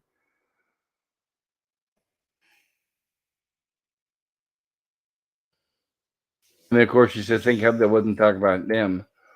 And look at this. She's talking about the professor and Ginger. Marvelous combination, isn't it? The Oh. right season 2. And of course, Mr. Howell, from learning from experience, is basically telling her no. No, we're done. We're done playing Matchmaker. No more. I'm putting my foot. I'm lovely. I'm putting my foot down. And then we have our ending credits. Once Alright, again, I wish I could play this song, darn it. all right. Before we get into this next episode, I'll be right back. I Go gotta for check it. on the law.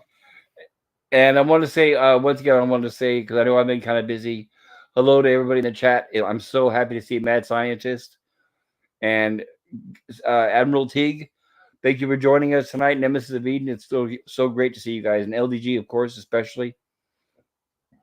Euler Greg. I think I said that. I probably repeated myself, right? Admiral Teague.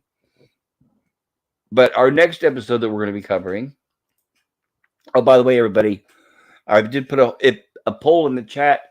If you'd like to vote on which of these 2 episodes is your favorite, please feel free to do so. Hopefully that poll is still open and hopefully it hasn't closed itself. Some of my polls tend to close themselves for some reason. But the next episode we're going to be covering is from season 1, episode 26, Music Hath Charms. And it premiered March 27th, 1965. And let me get that queued up for you. It'll just take me a second. Bear with me here. And that is episode 26. Okay, we can do that.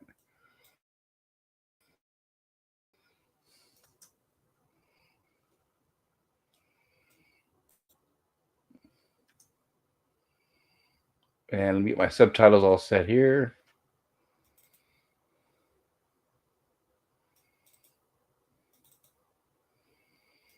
All right. Cool.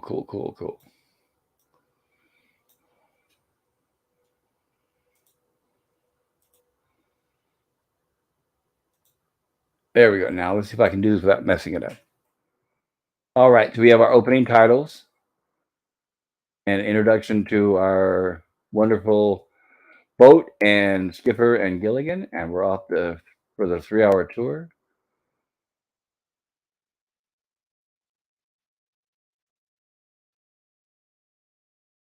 And the rest.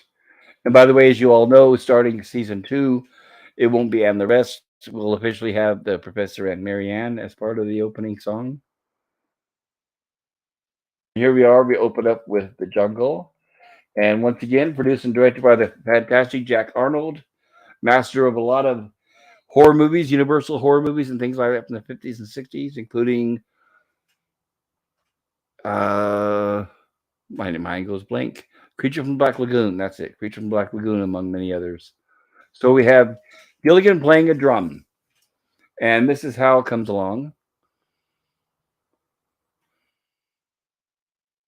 And she mentions that he's playing a percussion instrument. Of course, Gilligan doesn't understand what that means. And he says, I thought I was playing a drum. And she tells him that is a percussion instrument. So he says, oh, then let me percuss for you. And she talks about listening to Beethoven and Brahms and Mozart. And here's where she starts coming to the idea that's what they need is music, more culture on the island. And she tells Gilligan he could be the drummer. And then we get this. And unfortunately, we have some natives on another island who can hear the drum beats. Yeah. All right. There's something I noticed on this. First of all, how the hell could they hear those islands? Must be within eyesight if they're able to hear Gilligan's drums, but how come they never were able to see the islands? I don't know. Because because there's two different islands for sure. They should have been able to no see the islands in order to be able to because your line of sight on the ocean's 10 miles. Well, that I'm sure right, unless the sound would travel very, very far. But yeah, it's probably unlikely. Not that far, unless you Not that got far. you'd have to have the wind in just the right direction and a loud enough noise to be heard over the wind. Right. But anyhow, I noticed another thing is there's a lot of repeat footage in this. It's called stock footage. Yes, our good old friend stock footage. And they even you're talking about where like when you say repeat, you're talking about where they flip it right from left to right to left, right? No, no, like when they're like, head to the south side of the island. Then they show Oh, of the course. footage there. Head to the east side of the island. Exact same footage. Head to the west side of the island. Exact same footage. Yes, exactly. Yes. Which I think, in my opinion, adds a little to the charm. Because obviously, when you're a kid, it's like, oh, this is fun, this is exciting. But as an adult, it's like, yeah, of course, you can tell it's stock footage. I don't know. But I'll point out where I was talking about where they reverse it. Okay, so here we have a tribe apparently on another island. Here's the drums, and they're thinking that it's enemy war drums. apparently And here they we know go. about the island. Apparently, possibly so. And it looks like they have huts and everything too, so they're fairly civilized. This is stock footage. Obviously, they did not shoot this for Gilligan's Island. They wouldn't have that kind of budget. So this is stock footage from some other movie. And this is a repeated one. Now, notice here, you can see the huts and the trees. They're running from left to right. There we go. So you see they're running from, left to right, and they're getting on their boats. And meanwhile, back we have in the Howell hut, we have Mr. Howell, and he's swatting bugs. And this Mrs. Howell still figuring out how to put together some sort of orchestra and deciding what to open up with our first concert. She says, "What's your opinion of Brahms' Lullaby?" Of course, he's not really listening too much. He's working on killing bugs. And then she's talking about how the Howells gave money to charity. But And I she, got a question though. yes, How come it's always Mr. Howell and Skipper going head to head? It's never anybody else. you mean when they disagree or what? Oh, disagree or someone needs to do something like, for example, like in the president's episode, it's always Mr. Howell and Skipper. This episode, who's gonna be the conductor, Mr. Howell or Miss Skipper? It's always like them two going at it. Maybe because the skipper is officially in charge because he's a skipper, but Mr. Howell thinks he's on top because he's a millionaire. Maybe that's where the conflict is. And obviously, you also have two alpha males, obviously. But I'm thinking that's why they both think they're in charge. I'm guessing because Yeah. that's just my So, opinion. so you're saying Professor Gilligan are betas? Well, they're not. They're asexual. I don't know if they're betas or not, but they definitely do what they're told. I guess. I just had to throw that in there.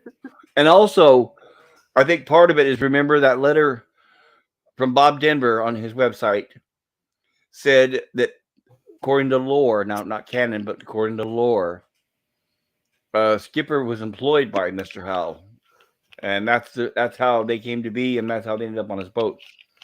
So maybe it's kind of like a disagreement between employer and boss. I could be wrong.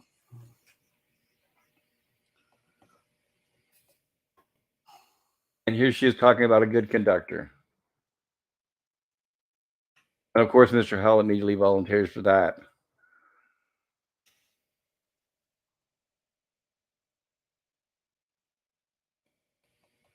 And it looks like we have Skipper here, and he talks about how he had experience. He was a conductor on his destroyer in the Navy. And he asked Gilligan if this will make a good baton, and now he wants to pull a stick off this tree. And he asked Gilligan to help him, which of course we've learned that that's usually not a good idea. And he tells Gilligan to hold him while he pulls on the branch. Now I got a Don't want, question here. don't want to get a copyright flag there. And Gilligan, and of course Skipper's belt breaks. Go ahead. How many pairs of pants does the skipper have? Because this is at least the third pair he's wrecked. Well, I was thinking, did he tear the pants too, or did he just break the belt? They didn't specify in this, but this is the third pair of pants that something happens to him. He might have broke the loop, so he broke the belt. Let's see if we can tell. I think the belt may have snapped. Let's see. Here we go. Try to pay. I can even slow it down here. Watch this. Yeah, let me full screen the size of this. I'm going to speed. I'm going to set it to slower, and then we'll play this in slow motion. So, all right, everybody. Here's the big mystery. We're going to find out if Skipper's pants tear or just if the belt goes.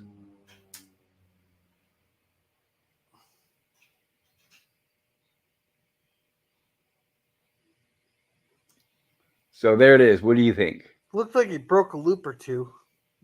Yeah, very possible, huh? There we are. Back to normal speed. So, in other words, he broke the belt. So, how many belts does Skipper own? Yeah, exactly right.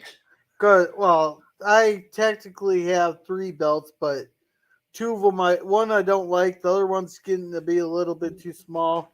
And then I got my one I wear all the time. Or, I shouldn't say I wear all the time, but if I do wear a belt, it's the one I wear.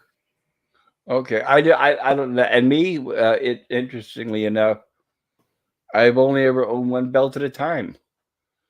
I know I should probably have more, but I don't. I just have one belt that I use, and then when it's old enough, I'll get another belt. Also, you don't have emergency backup in case something happens in the middle of like a shift or something? Or Well, I something hope. happens? Well, the only emergency since I with the job that I do, the only emergency I can think of where my belt gets broken is if I'm violently sexually assaulted. And hey, I might like that. I may not have time to take off my belt, but I may like it. Yeah, but the one thing with those though is like say if you're out and about or something and all of a sudden the belt loops or not the belt like the belt buckle breaks off. I had that in a couple times where the belt buckle just snapped off. I don't know. I've never had a belt buckle break. What I've had is the leather gets so old it starts cracking, and then that's when I finally just get rid of it and get another belt. But I've never had the buckle itself break. And by the way, I Uh, always buy my belts a little bigger than my waist size, and that way I don't have to wear them too tight. Where it puts a lot of stress on the buckle, and that way if I gain a little bit of weight, all I can do is put in a notch in the belt. yeah, Another I hole. also buy cheap Walmart belts, but that's a whole different song. Um, well, yeah, those are probably plastic. Okay, so here we have Ginger putting together a xylophone, and they're trying to adjust the piece of bamboo on the end there because a certain sound she's trying to get from it, and she accidentally hits Gilligan's fingers, of course. And I'd be saying a lot different words than what he says. I know, right? Oh yeah, we gotta be nice out, it's Ginger. I don't And give a shit. If you smash my damn thumb with a hammer, I'm gonna have some damn words for you. You're gonna be learning some new vocabulary. I'll tell right. you what. You can tell Ginger, well, you haven't heard these words before. Well, you're going to learn. Take note. And here comes Marianne. Marianne's a little sad because she feels a little left out. She would like to join the orchestra, but she doesn't know what instrument to play, and she doesn't know how to play. And I thought this was interesting that Gilligan came up with this good idea here. Yeah, but the song doesn't sound that way. Have you heard a song being played before? Well, I used to saw quite a bit, and it does not make the noise that it makes. You played it in a band, or you mean you used it to cut wood? Like I can use it to cut wood on when you sit. No, but when you sit there and grab it and wave it around, or if you move the blade, or if you move the blade back and forth like she Well, does, Are you It ready doesn't for make this, that noise. Gorilla? Are you ready? It does. Not the one I had. No, I did can you go ever grab try? one. No, what I'm saying is I've seen people. Okay, I don't know if it was the specific sound effect they played or not, but I've seen where bands, like I think it's like hillbilly bands, you have to. I think you cut the teeth off the saw. There's certain things you do to the saw. I think. I'm sure. I think they might cut the teeth off so it's safe. But I've heard people play saws, and it makes it sound very similar to that. I don't know. The one I had a whole different. That I heard was a whole different sound Well, effect. you probably heard, but what they're doing is they're using the. I think by the sound. Here, let's go forward here a little bit. It doesn't she also hit it with something or no? Let's see. Here she is. She's I'm the only one that doesn't have an instrument to play. Oh, that's right. Yeah, yeah, yeah. Gilligan shows her he has a saw and he has a screwdriver in his hand. That's it. And he shows her by bending the saw. And you hit it with the screwdriver, it'll make a sound. Hold on. Oh, I can't play it with audio. That's right. Darn. Well, you can play a little bit there, just the sound effect. Right, but when I say share screen in StreamYards, it won't let me. There's no sound. Remember, I had this issue before where I have to say share video file in order for you to hear the sound. Oh, And then when gotcha. that happens, I don't have any way to control the video on stopping or playing. Ah, gotcha. If I would have known right before the stream, I could have got a clip from this with sound and played that during the stream. But I didn't know we were going to talk about that. Yeah. And here we have Mr. Howell practicing as the conductor, of course. Got his tuxedo on. And Mrs. Howell, of course, is just thrilled to see Mr. Howell doing his thing. There we go. And here comes the professor. And the professor is actually making a flute. And I'm sure you never heard of this. Mr. Howell's referencing, he's going to be borrowing from Lawrence Welk. You probably never heard of that name, right, Gorilla? Ooh. Look, yeah, that's what I thought. Yeah, I'm Lawrence not Welk gonna. was this old guy. Even when I was a kid, he was an old guy, and he had this show that was on TV where he had a bunch of old people singing old songs. But he died a long time ago. But he was Yeah, very really popular back in the day. yeah, I'm not good with names. That's okay. The only reason I know like Bob Denver, Alan Hale, Bob, Bob Backus, Bob Gene Lee, Backus, Don close Wilson. enough. Oh, what was it? Jim Backus. Oh, Jim Backus. Okay, Jim Bob. Jim Bob. We'll call him Jim Bob. Jim Bob Backus. But anyhow, the only reason I recognize that is because we mention their names every single week. Like I cannot tell you who plays Lovey. Well, I'm glad it's working. It's Natalie Schaefer. Natalie Schiffer. Right, but that is why I actually mention the names. I try to mention them as often as I can, so people do remember. Because even when I was a kid, I couldn't have told you their names. I just knew Skipper, Mary Ann, Ginger. Yeah. Yeah, it's But like now as we're adults, I do try to remind people because I want to respect the actors and actresses for who they were. And I've mentioned this before, and I'll mention it again. And I'm going to do this soon. Is I'll be creating little mini bios on these people, on these actors and actresses here, which I'll present on the stream each week. I'll do one of the cast members and a little mini bio, not a big old half-hour long thing, but just a little mini bio of some of the things they've done. And because that's the whole idea is I do want people to get familiar with the actual actors themselves and their names because they definitely deserve it. They deserve the recognition, in my opinion. And here's where Mrs. Howell asked Mr. Howell. Mrs. Howell asked the professor what instrument he's going to do. She asked him, has he decided? And he says, I have. And he says, I'll be playing the flute. She says, obviously, because there isn't enough wood there for a cello. That's funny. Excuse me. Toodle-doo, I have to make arrangements for our rehearsal.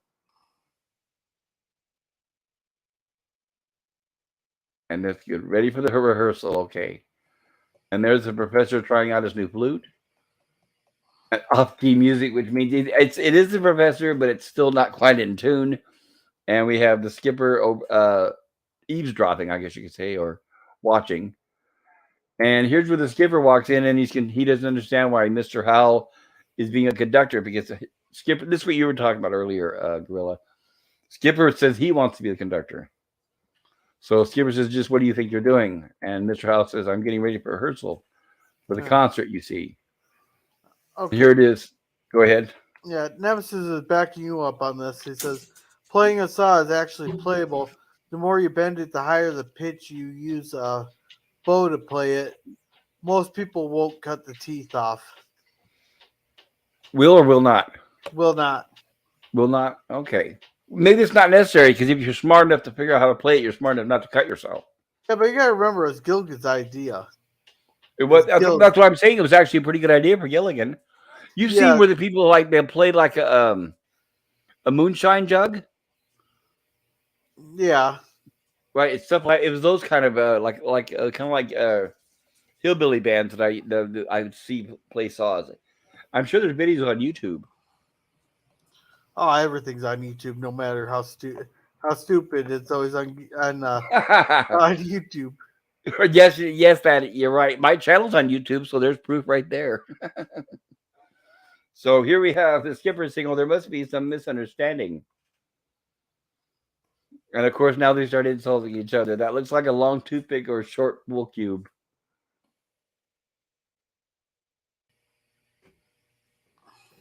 And of course, here's where Skipper's showing him that he wants to be the conductor. Well, And they he get had a pretty good joke in there too. Goes, yeah, if you're the conductor in the Navy, you deserve to be banned.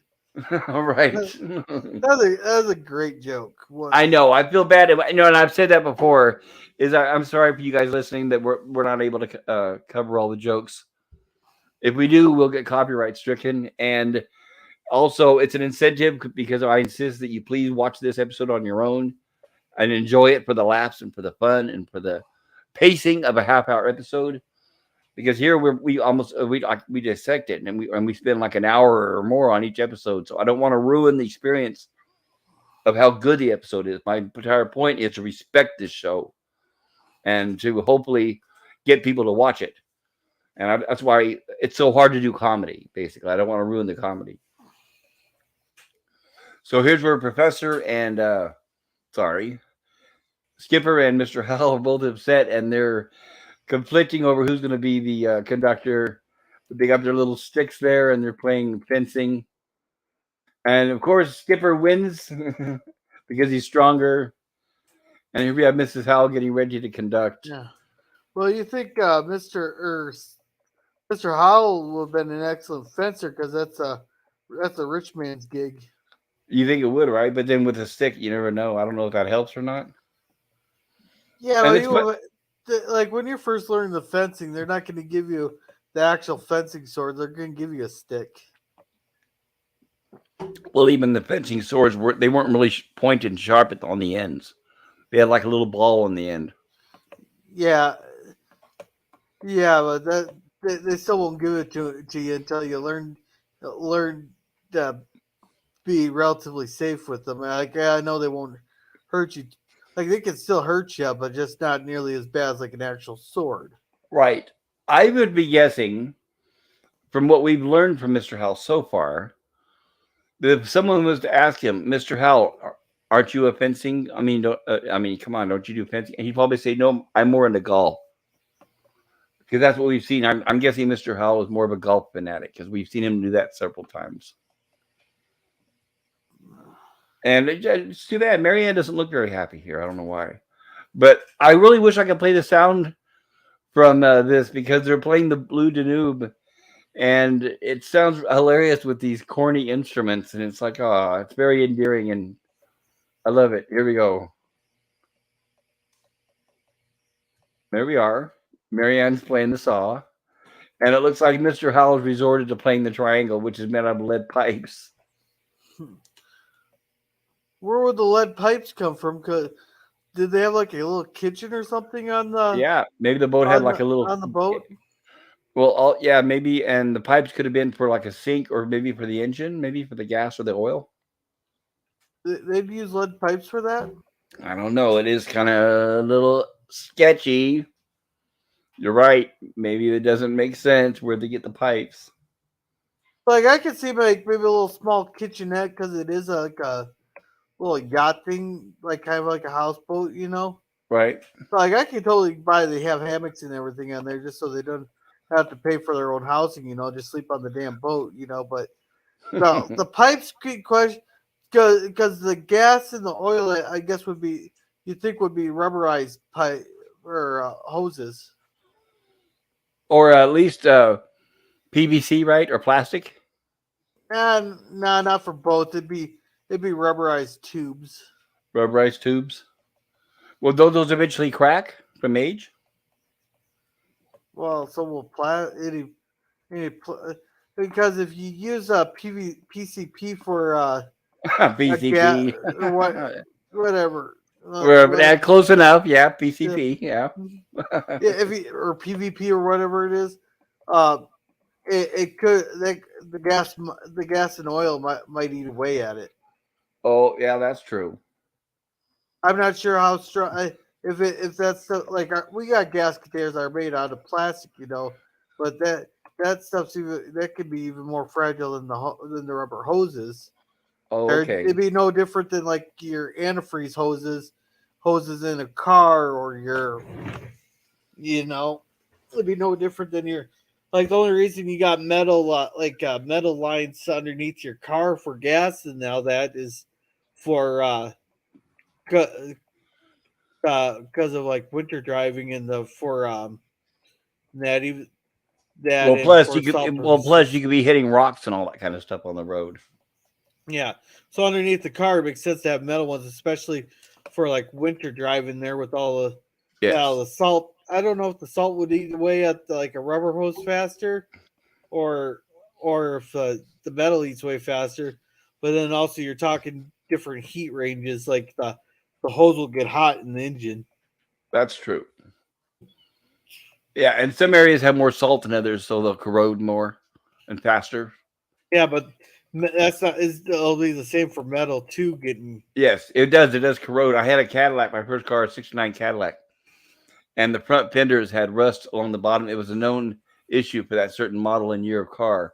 but And it's were you in a snow heavy state? no, that's just it. I mean, I was in California, but the difference is there's two problems. If you have that problem, if A, you're in a snow heavy state where they put salt on the roads, and B, you live next to the coast or the ocean.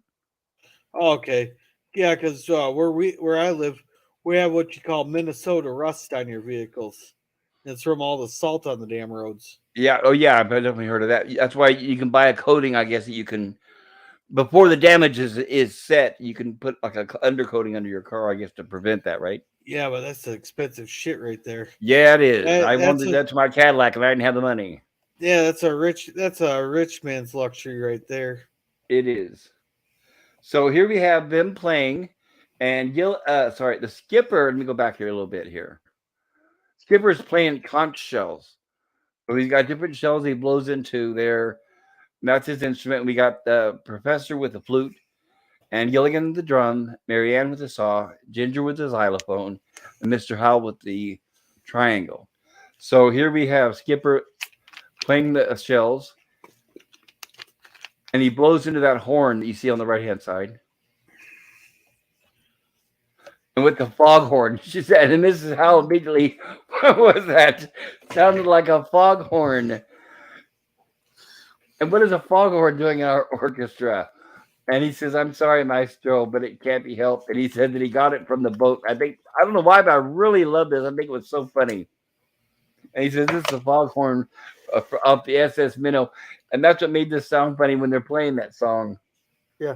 See that this I figured out the name of their first record. What's that? That it would be the sounds of the seashore, sounds of the sea. Sounds of the Sea. That would work, right?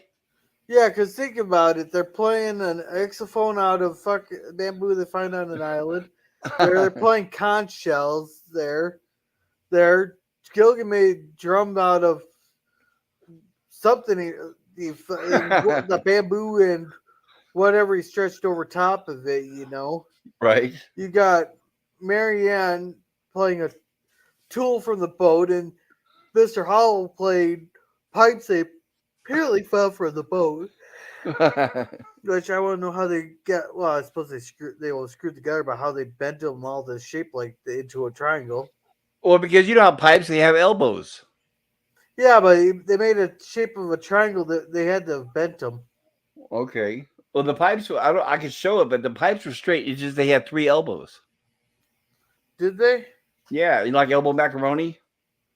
Yeah, but I thought those I wouldn't have made a 45-degree angle. They would made a 90-degree angle. Well, I think we should be able to get another good look at it. So here's Ginger saying, "Sounds all right to me." She's talking about the foghorn. Sounds all right to me. We need it. We need it for a foggy day in London town. And of course, Mrs. Howell, let's get on with Strauss and the Blue Danube. A one and a two and a three, and they go continue playing. See if we can get a good look at that triangle. There it is. See, look at that. See, the pipes themselves aren't bent, but they have those elbows. And I Okay, they don't.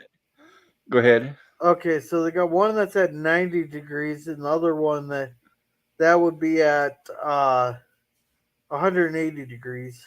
Okay, I think. Well, that'd be maybe 270. possibly. And look, you notice on the bottom there, it's got a hole. That kind of makes sense. That allows for the sound to escape, I guess, maybe.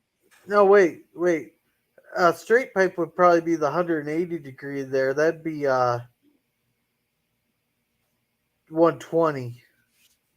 I'm getting my Okay. math wrong. That'd be a 120-degree pipe and attached to a 90-degree elbow. Apparently, Mr. Hall doesn't look very happy. Yeah, we're. I am analyzing this way too much. That's okay.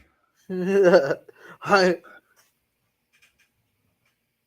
I'm just nitpicking at this point. And here's where, of course, Mrs. Howell, among all those beautiful notes that sound like a clinker, and she, of course, she's talking about the triangle. Yeah, That square of the triangle, says the yeah. skipper. Then the professor sees something. Did you see Then it he, already?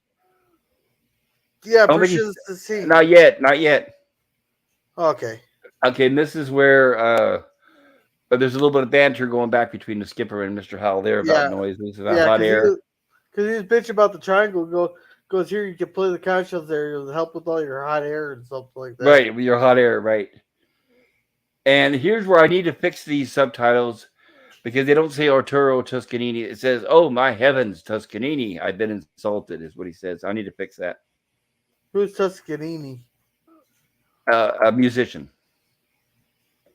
Like a classical musician, or I believe so. I have to look it up, but I believe so. I don't know if he played the triangle. So here they are back to playing. yeah, because only three classical musicians that I remember hearing the names of. I probably heard a lot more, but you got your obvious Beethoven, Bach, and Strauss, or Strauss, or however you say it, it's freaking German. I'm looking at it now. It's a product. Oh no, that's not the same thing. So I guess it has several meanings. The state in Italy, is it? Yeah. No, that's Tuscany. Anyway, yeah, I'm getting off on a different tangent. It might be that's not exactly what Mr. Howell said, and the subtitles tried to convert them to language that didn't really make sense. We've had that happen before. So here we go. They're playing the music, and Gilligan's beating the drums, and now we have the presence of stock footage, of course, but the natives approaching Gilligan's Island. And there they are arriving at the lagoon. And of course, they're sending recon and a scout to find out where the noise is coming from. Yeah. And there he is. Now, here's where the scout sees the castaways playing the music, and he's extremely confused. I guess it doesn't look like enemy natives to him. Yeah. Are we getting this? What's that? Oh, we missed the part where They haven't got that yet. no, this is where they're talking about. No, but they're here. They're still bickering. But what I'm saying is they haven't seen the native yet. Oh, okay. And Yeah, they there's where they did. saw the native. Hold on, let me go back because that's the problem with playing these. I do want to show that. That's the problem though. When we have to skip every 5 seconds or so, we can't Yeah, cover everything. because he looks confused, and There, then so the right, professor gives him a he gives a like a nod to the skipper. right. The professor. Yeah, I wanted to talk about exactly that scene. There it is. So they're playing, and the professor spots the native in the grass. And what I thought was interesting about this, and that's why I'm glad you brought it up, is what the professor did was very smart because he didn't want to panic the other castaways. So the professor sees that native looking through the bushes, and he looks over and he kind of gets Skipper's attention. And then he kind of gives Skipper and kind of shows Skipper that direction. And then that's where Skipper sees the native. So at this point, only the skipper and the professor knows about the native. And what I like about this is why I wanted to bring it up, is this shows true bravery on the skipper's behalf. I brought this up before, and I'll bring it up again. Is that when the chips are down, the skipper is a hero, and he's a very brave man, even though he's a kind of makes mistakes sometimes, but he's a very brave man, and he is not afraid to kick into action when it comes to Yeah, protecting the rest of the castaways. and here there is a part here where the professor was an idiot. Well, that happens. Well, I'll tell you once we get to it. Right. Sometimes he'll have to do that for the script purposes. So here we have Skipper steps off to the side and sneaks up behind the native and grabs him. And I think this is excellent. And the native is shouting, and here comes the professor, and everybody surrounds him. And of course, Mr. Howell, all he keeps thinking about is how dare you interrupt our concert. Yeah, and here's the issue I had with this. Right. They emphasize this in multiple episodes. They're in uncharted islands. They're pretty much untouched. Except for maybe a straggling ship here or there, maybe. Right. And he goes here. And he knows a lot about these primitive islands here. About the primitive cultures there, because he talks about it all the time, and he's able to analyze them and blah blah blah, stuff like that, and talk about the stuff. But then when he goes to ask, here, maybe I could communicate with them. So Yes. instead of making up like a language to try, and then making no sense, the guy all confused goes, "Well, I have no idea what language he speaks."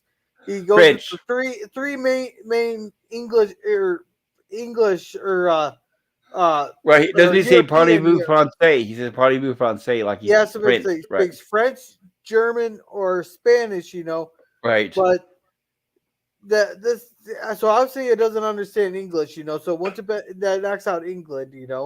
The French were heavy sailors. But they didn't do hardly anything in the Pacific. I don't think, except in the Western Pacific, and they're in the Eastern Pacific. Spanish I could maybe see. A little Right. bit. I think they did that for the joke. Yeah, I but think, yeah, I think you're trying to dissect the joke too much. but what I'm saying is they should have just started making up words like they did with Gilligan. And Oh no, I know. I understand what you're saying. yeah, I agree. I understand. it will to me that would have been a lot funnier if he just started making up words, kind of like the way Gilligan did. It'd be they'll go, I don't know what uncivilized tribal language he speaks. Right. And here's Mr. Howell commenting or criticizing, saying, "Stop with those lame excuses. You're absolutely uncivilized." And here it is, the part you're talking about. There it is. Parlez-vous français. Here's where the professor tries to speak to him in French. Unfortunately, of course, the guy has no idea what he's talking about. And there's the Spanish. Si habla español.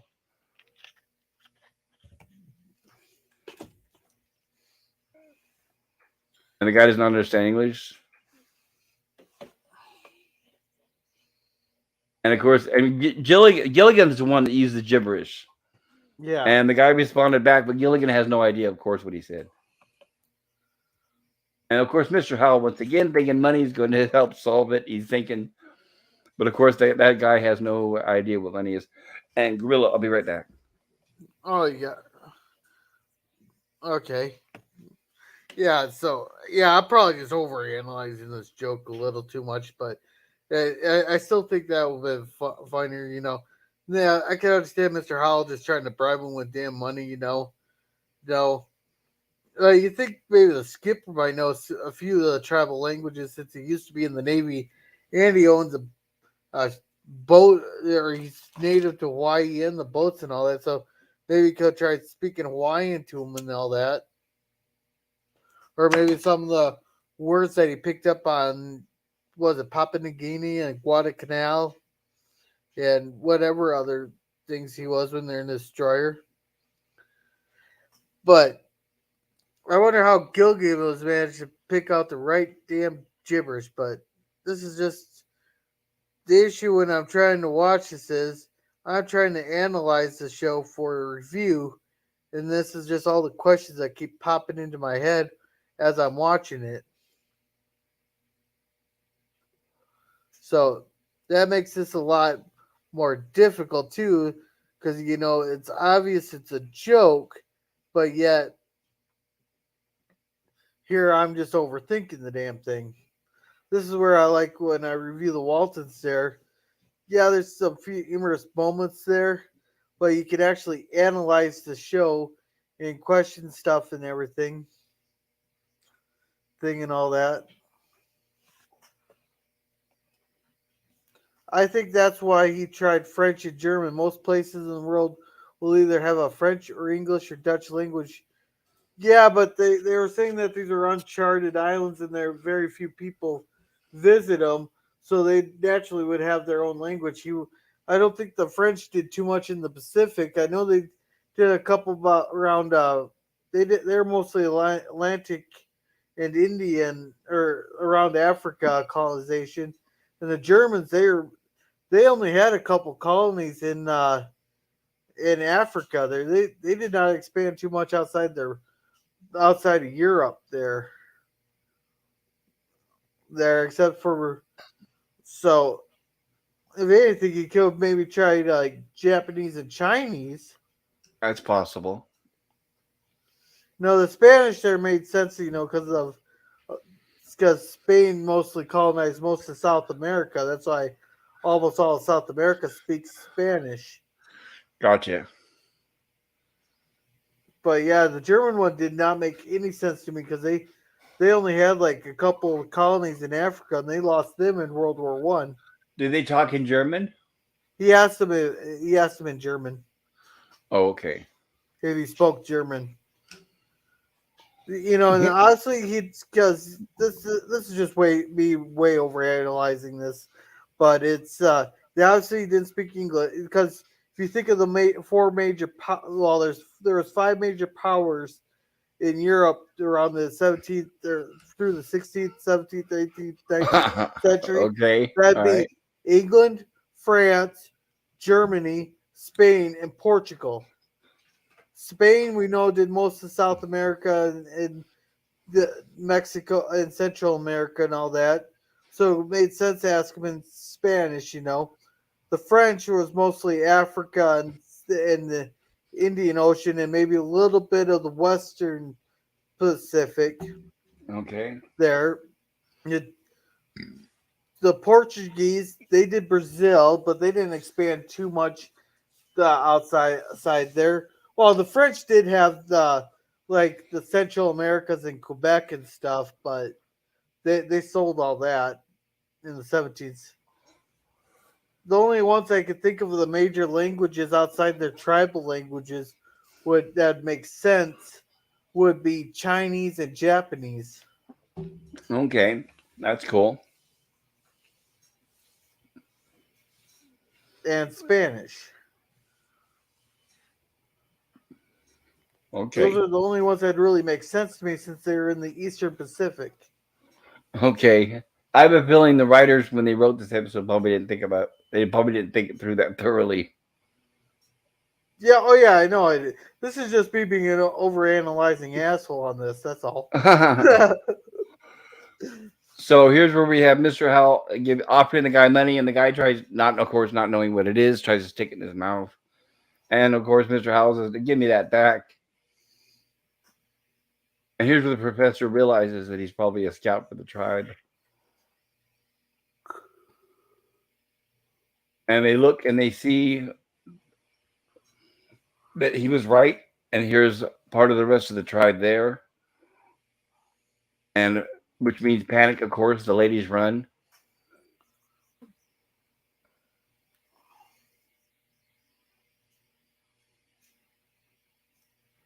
and here's what you were bringing up earlier. Where they say, and they start running to the different parts of the island. First, they see like the north, and then the The east, the South. south, right?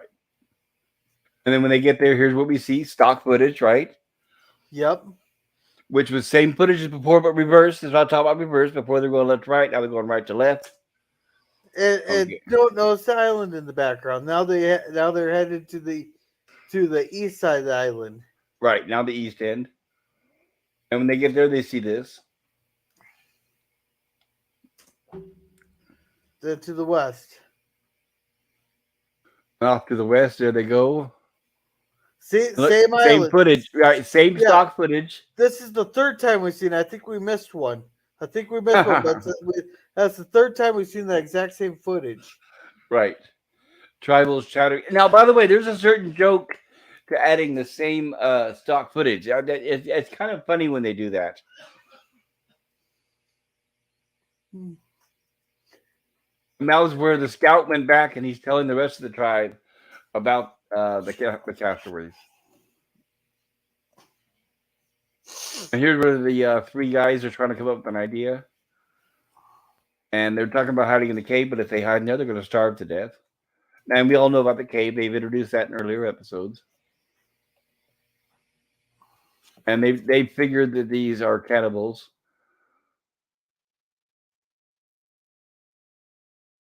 So Gilligan, of course, thinks if they starve to death, the cannibals won't eat them. But here they are in the cave that night.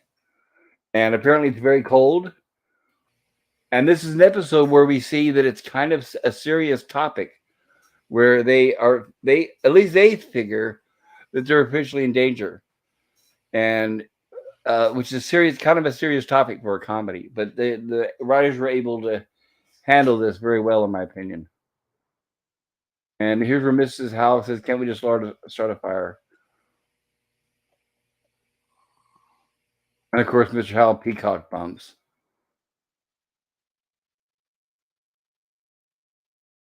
And here's the decide professor and there are a professor and Skipper Gilligan are coming up with a plan.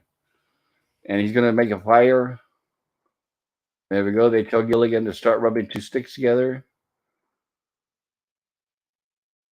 And of course, Gilligan says it'd be faster if he uses matches. And they didn't realize that he had it, and they asked him why didn't he do it. But he said, because you told me to rub two sticks together. But there we are. He starts the fire. That would have been funnier if Skipper goes, well, just kicked him in the ass there and goes, use your head, Gilligan. Right, but remember, we don't want violence on this show here. We're not going to show that. If it weren't for those cannibals, what's that? So kicking the ass for being a dumbass is violence now? Well, you got to remember that's not something that's typical of what the show would do. That kind of goes into the abuse kind of. I don't know if it would be funny. I think it would be funny. Well, but you also talk about kicking his ass and punching his all this other stuff of it. Well, I know there's a certain joke for that, but it doesn't fit within Gilligan's Island. Would you not, with half the stuff he does and says, would you not want to kick his ass? Serious question. What I would want but what I would show on Gilligan's Island are two different things. Yeah, but I want to make the show realistic. Well, if it's a realistic show, then he'd probably kill him a long time ago, right? He'd probably wring his neck. Him, but you've been having a black eye every damn episode. Yeah, I was gonna say every time every episode started, he'd have like a black eye and a broken arm, right? Well, maybe not a broken arm, but hey, and from what I understand, stand in the court, the it's not violence if you don't leave a mark. Just saying. Right. Yeah. Right. Make sure you leave no marks, as they used to say when they would torture prisoners, right? And even domestic disputes there, if the cops see a mark on you, the person without the mark is going to jail. Both have marks on you. You're both going to jail, but if there's no marks, neither one Well, will go I to don't jail. know where you live, but all it takes is for the woman to accuse the man here, and he goes to jail whether she has marks or not. No, this is what it So here used to we be. As the cop okay. calls, because If it weren't, if they had the marks on them, is that automatically you're going to jail to separate them.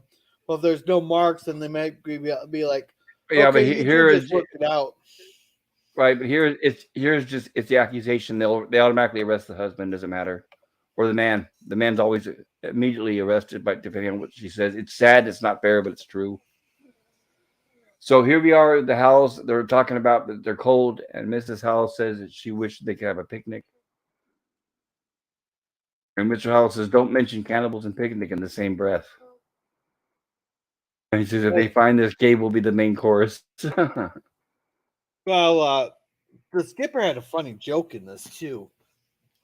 Well, he probably did. I wish I could cover every joke, but like I Yeah, said, I don't want to ruin them. I don't think we got into it quite yet. It's in the scene though. It's Okay. in the scene. Okay. So there we have where they say they haven't eaten in 10 hours. So it looks like the situation's relatively dire.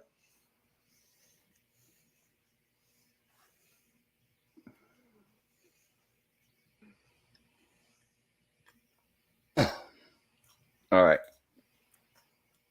Well, with this bunch, we must have hit the jackpot. Professor, how old are we going to, how are we going to do that? Here they are. They're trying to make a plan. I don't want to say exactly everything they say. Oops.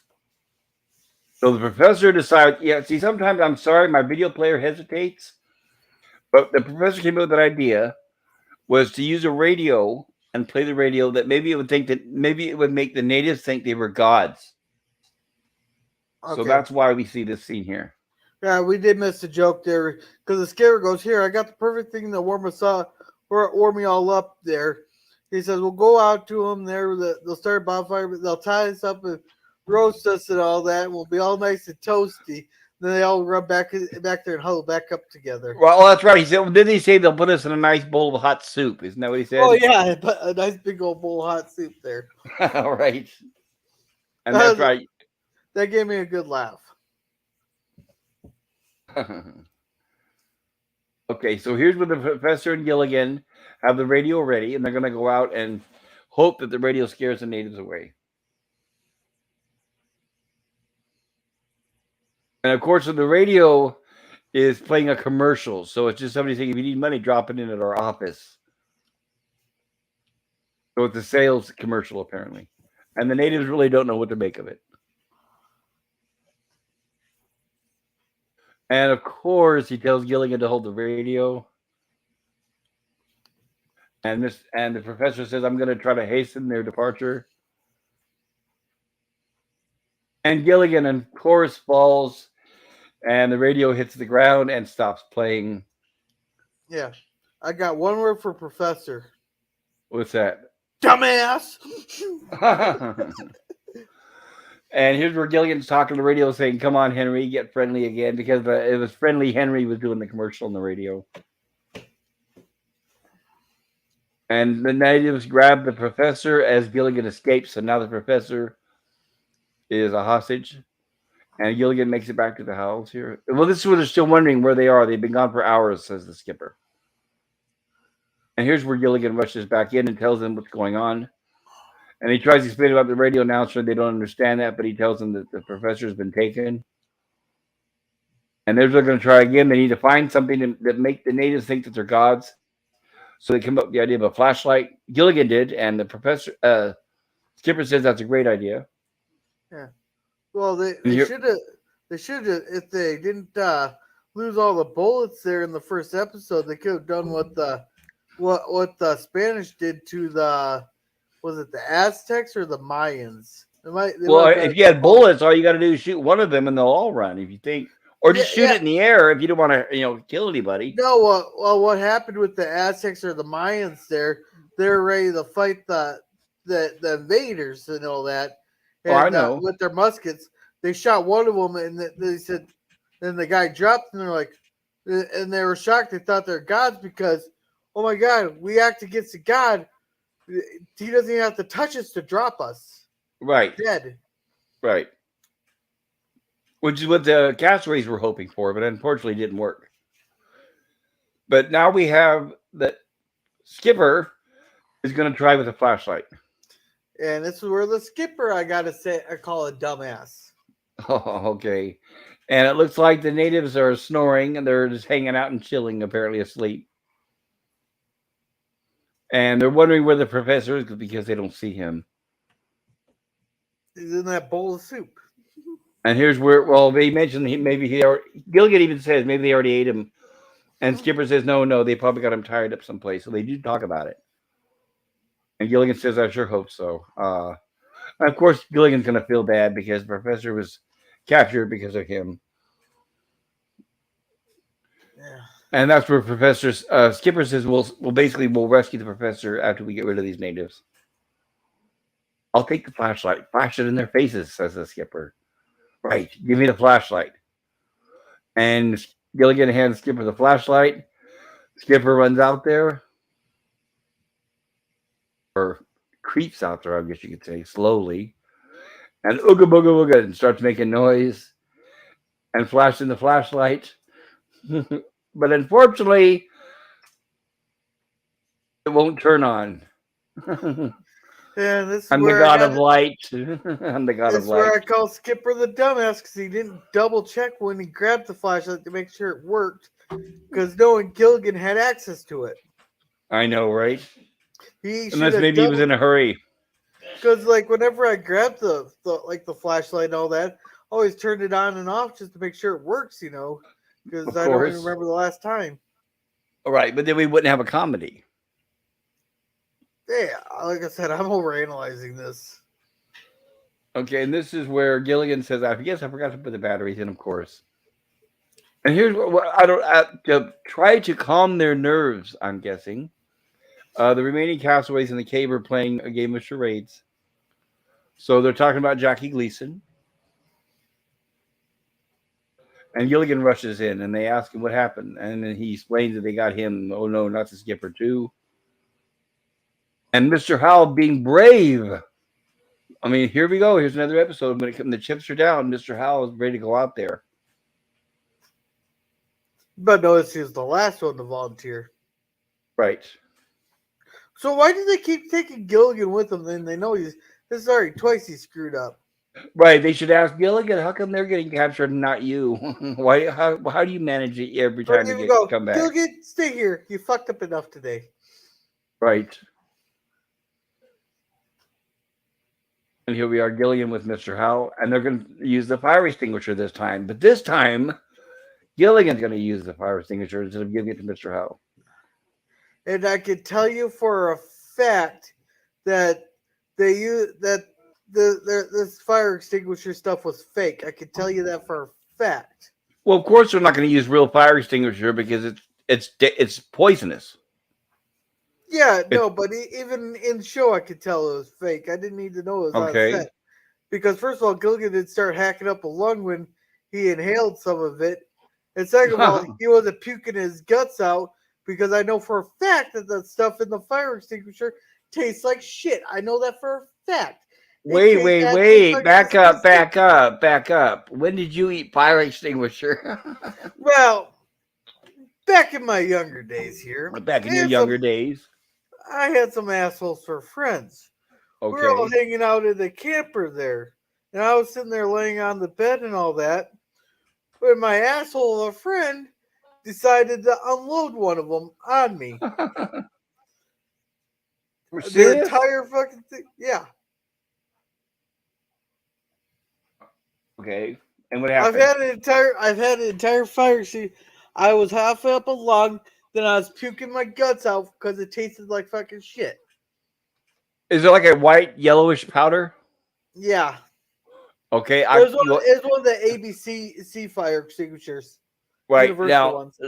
let me explain to you what happened.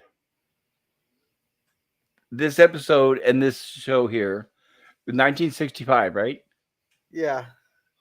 Okay, back in 1965, halon is what fire extinguishers are mostly full of now. It's called halon. It was not in general use back then. and that's what you were sprayed with. Halon is a powder. I learned this when I was in the military, by the way, because we had to learn how to put out fires. Halon was invented in 1963, but it started like military use and then industrial business use, and then eventually in the homes gradually over the decades. But when Gilligan's Island was made, most fire extinguishers were CO2, so it was cold air, a blast of cold air that would freeze things. But the halon that you got sprayed with, it's a special chemical that is designed to remove oxygen from the atmosphere. So if you have a fire and you spray halon on it, they say spray the base of the fire because the halon is designed to remove air from the atmosphere, which will suffocate the fire. Does that kind of make any sense? Yeah. But back in the 65, most fire extinguishers were liquid oxygen, CO2. And when they sprayed it, it was like a really, really cold air. So if anything, it would have looked like he was freezing his hair or it would have froze his hair or something like that. What? Okay, here we go. And here we are spraying, of course. Gilligan sprays, and it does work. It turns them white. But then unfortunately, the fire extinguisher stops working, and it doesn't seem to be working. After Mr. Howell realizes it's not working for him, and of course he's taken. And now Gilligan with the powder on him runs back to the girls. By the way, the powder they probably used for this is probably just flour, I'm sure. Boy, where's Thurston? Of course, Mrs. Howell's worried. He's much too rich to die. He'll be all right, I'm sure, says Gilligan. What do we do now? That's the end of the men. And they say that with Gilligan standing there. I'm still here. And Ginger says, as I was saying, and then Gilligan, of course, I'll show you, I'll rescue them. So they all go. And lo and behold, the natives are gone. What's happened to them? Where can they be? And they notice suddenly tribal music. And here we have the next day, I guess. So all night they've been looking for them, I guess, inexplicably. So we find out that what happened was the men actually befriended the tribe. The tribe. The tribe just wanted to learn about the music, and here they are playing together. And I thought this was cool. And the tribe are enjoying themselves dancing, and there we are, the guys playing their instruments. And here they are waving goodbye to their newfound friends. But of course, they're running saying they want. I don't know why, but they're trying to ask the tribal members, please rescue us. Please go back to the mainland and tell them we're here. But the tribal members aren't going to do that, of course. See, here they are. They've got their. Once again, they have their hopes up high. But we all know they won't be getting rescued from the island today. Yeah, but the one issue I could think with that is, you think once they gotten on the good terms with the dancing and all that, they will have been able to somehow kind of communicate there to explain the situation there with sign language and everything, and maps and charts and stuff. They could have been able to communicate with them once they got on friendly terms. That might take a little longer to communicate details like maps and stuff. I don't know. No, but they could still use like sign language and that. Even sign language they didn't know. I'm guessing at this point, all they've been doing is you can point at something, right? Rub your hand gestures at the most, right? Right. Yeah, well, that makes sense. So here's where Gilligan says, "Well, at least they like my drum playing. I'll get a send off." So Gilligan hits his drum here a couple times.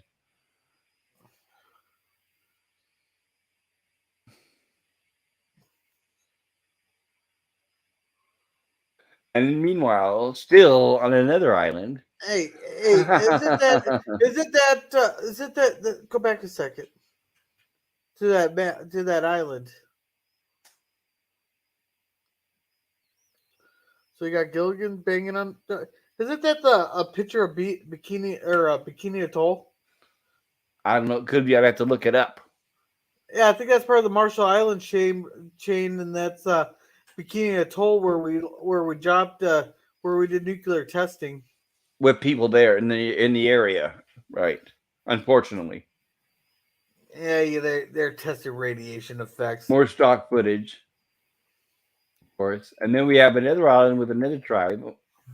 And of course, once again, they think that it's enemy war drums. And these apparently are headhunters because we see a skull at the top of that pole.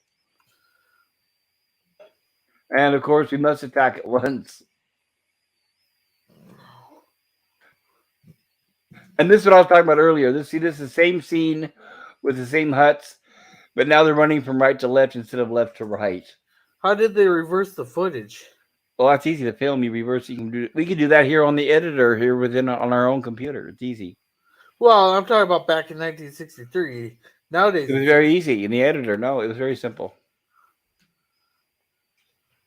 yeah. I thought 1963 we were kind of limited on what we could do, what you could do.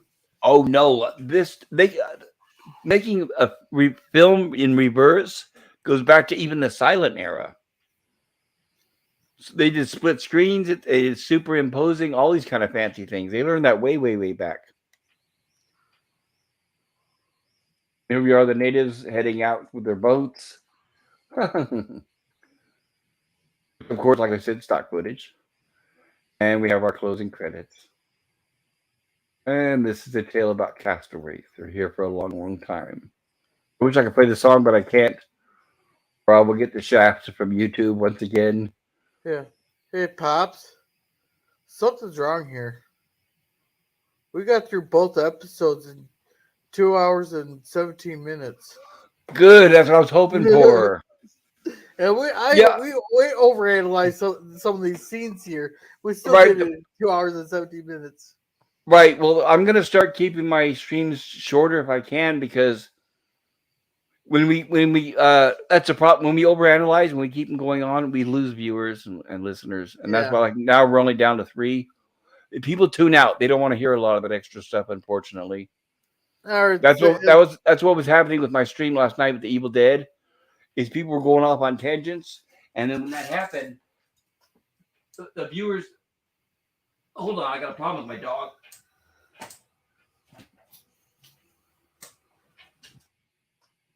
Come here.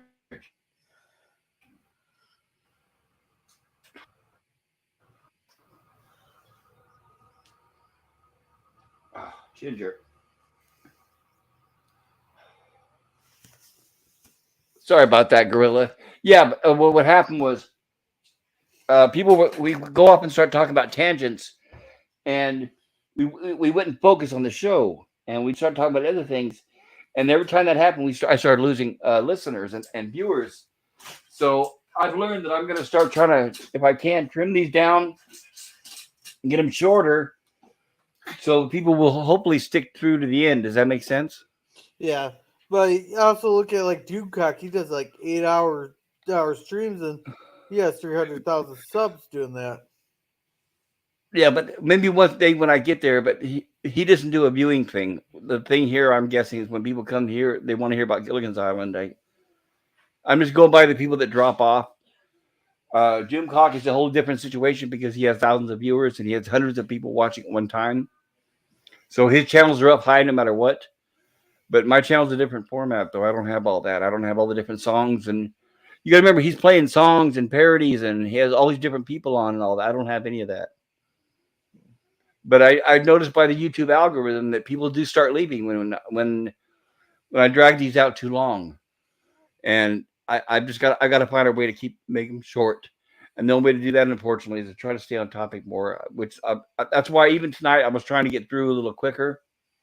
Yeah. And I feel bad. I'm sorry if it feels like I was trying to rush.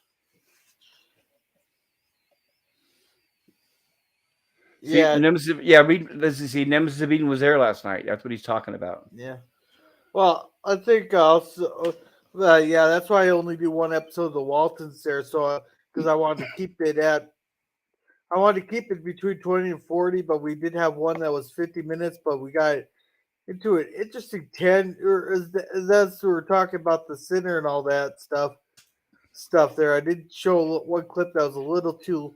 It's surprising. I showed the full uninterrupted synapse or prologue and synopsis of the episode there. They don't care. They let that slide. No problem. I haven't got a copyright strike with that. But I showed the drunken preacher falling out of Grandpa's truck, and oh god, they snapped that one real quick. How long would you say this? How many seconds was the clip? Uh they take like 45 seconds of a clip, but Wait, you played a clip that was 45 seconds long? but no, I like I was pausing it and interrupting it, but it's still but they So wait, still so when you were pausing and interrupting, did one of those short bursts of video cause the claim, or did they say a whole bunch of those clips? is a short burst of a clip of the How big drunk. was that? Yeah, but how long was that burst? Is what I'm wondering. Actually, I don't think it was 45 seconds. It's a relatively short one because I showed the whole preacher falling out of Grandpa's drunk, and everybody looked at it Right, but in you know what disgust. right, but you understand what my question is. How long was it? Like, was it more than 15 seconds? Less than Oh 15, yeah, it was way more than 20, 15 30? seconds. It's probably Oh, closer to 30 seconds. oh well then yeah, you're lucky you're pretty much you're asking for trouble because that's why most of us on Oh, YouTube I keep it won it. 15 and under. Oh, I won it. They dropped the claim. Okay. They dropped the claim in 8 hours. That's fine. With Walton, I guess you're lucky, but if I tried that with Star Trek or something, I would not win that claim.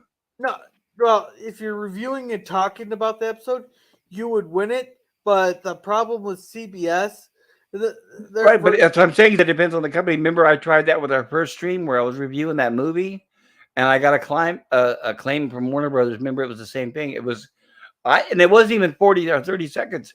Did they But drop it though? no, Oh, they didn't drop it no. That's what I'm saying. It depends on the company and the show you're watching. because with That's what Warner Brothers there's dropped theirs right away. right. But what I'm saying is it depends on the show too. But what I'm saying, like for example, Star Trek, it's hard. Even 15 seconds you can get flagged. Certain shows you can do 5 seconds and you'll get flagged. So it Yeah. depends on the company and the show, I guess. Well, with CBS, there I've won my two claims from them that I've gotten from CBS there. But the problem with the CBS there is they won't release it; they'll just let it expire. Well, when I had the CBS claim, it was from Gilligan's Island. Remember, and I was showing stills. Remember that one episode where they were in the hut and I showed you, and I was just Yeah, doing stills and I got the claim. I thought you won that one. Nope, I had to cut it out. Huh? Yeah, that's what I'm Did they saying. out? Did they Did they outright reject your claim, Yep, or they just yep. got? They rejected the claim, and then YouTube says your only option is to either give up all monetization, whatever, blah blah blah, or cut that scene out. And I cut the scene out. Huh? Right. That's what I'm trying to say is when you're trying to talk about a particular show, it doesn't matter. It matter. It depends on the show. It depends on how popular the show is. It depends on the company. A whole bunch of different factors, and that's why most people on YouTube usually try to keep it 15 seconds or under. I try to keep it even less than that if I can, like under 10 if I can. Even though I don't know if I'm allowed more or less, depending on whatever I'm showing. I don't know, so I try to be extra safe. Like when I'm doing my clips of the Evil Dead during my stream or my horror movies, I'm keeping them really, really, really short because I don't know what I'm going to have to deal with because I know that it's going to be more of a pain if I have to cut it out later on if I lose a dispute. I don't know if that makes sense or not. Yeah. Maybe it's just the way I word my disputes too. That could be part of the thing. Well, I guess possibly you got a way of sweet talking, huh? Yeah. But it's just that I decided I try to keep them under, like I said, at least definitely no more than 10 seconds. Yeah. There's a reason I've only ever gotten one speeding ticket. I've only gotten one speeding ticket. Yeah, but how many times he pulled over though? Once for speeding. Only once for speeding. I've gone over. I got pulled over 10 about. I've gone 10 stops in a row with just getting a warning. Well, here they don't give warnings in California. They haven't done that since the 1980s. Yeah, no, they just give me a warning, tell me to slow her down there. I did get one automatic ticket, but even then, I got one hell of a deal. I couldn't refuse that. I knew I was guilty on. So I just had one. I remember it was a job because they made me. It wasn't my fault. I had to basically go from one school site to another, and they were pressing me for time, and I got a ticket, and I said I'm never going to do that again. If they yell at me for being late, screw them. It's not my fault, and I'll take my time. But yeah, that was the only speeding ticket I ever got. And yeah, in California, you don't get warnings; you get a ticket. Is it? Are you sure it's not just San Francisco area, or is it all Oh no, it's California? California in general, but it depends. Used to, they pull you over everything. You could have a blinker that's flashing faster than normal, and they would pull you over and get a ticket. But you always got a ticket. I guarantee you, they have not given any warning since the '80s. But here in the Bay Area, since they've done all the defunding of police and all that crap, the cops don't pull you over anymore unless it's something you're doing really serious. And if a cop does pull you over in California, you know it's a ticket. There's no warning about it unless you have big boobs and they're good looking. By the way, no offense, any women out there listening. And I see, let's see here. Nemesis Eden says, I was frustrated with the drunken tangents in particular. I couldn't get a word in over PvP.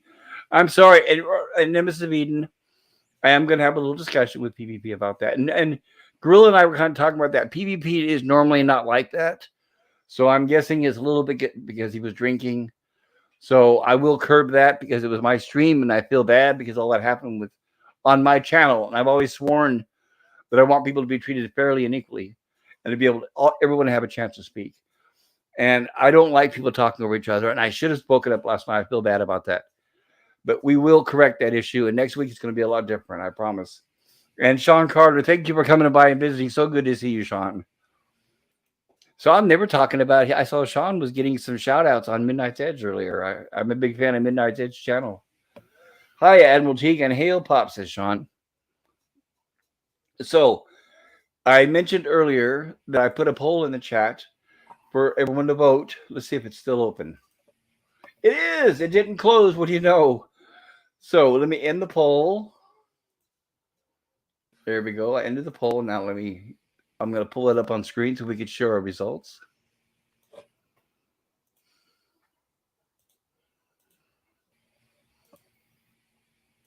I've got way too many windows open. All right, there we go.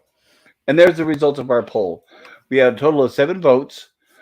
And it looks like, which episode did you enjoy the most? It looks like 28% got the Matchmaker, 28% got Music Hath Charms, 28% said both equally, and neither one was 14%.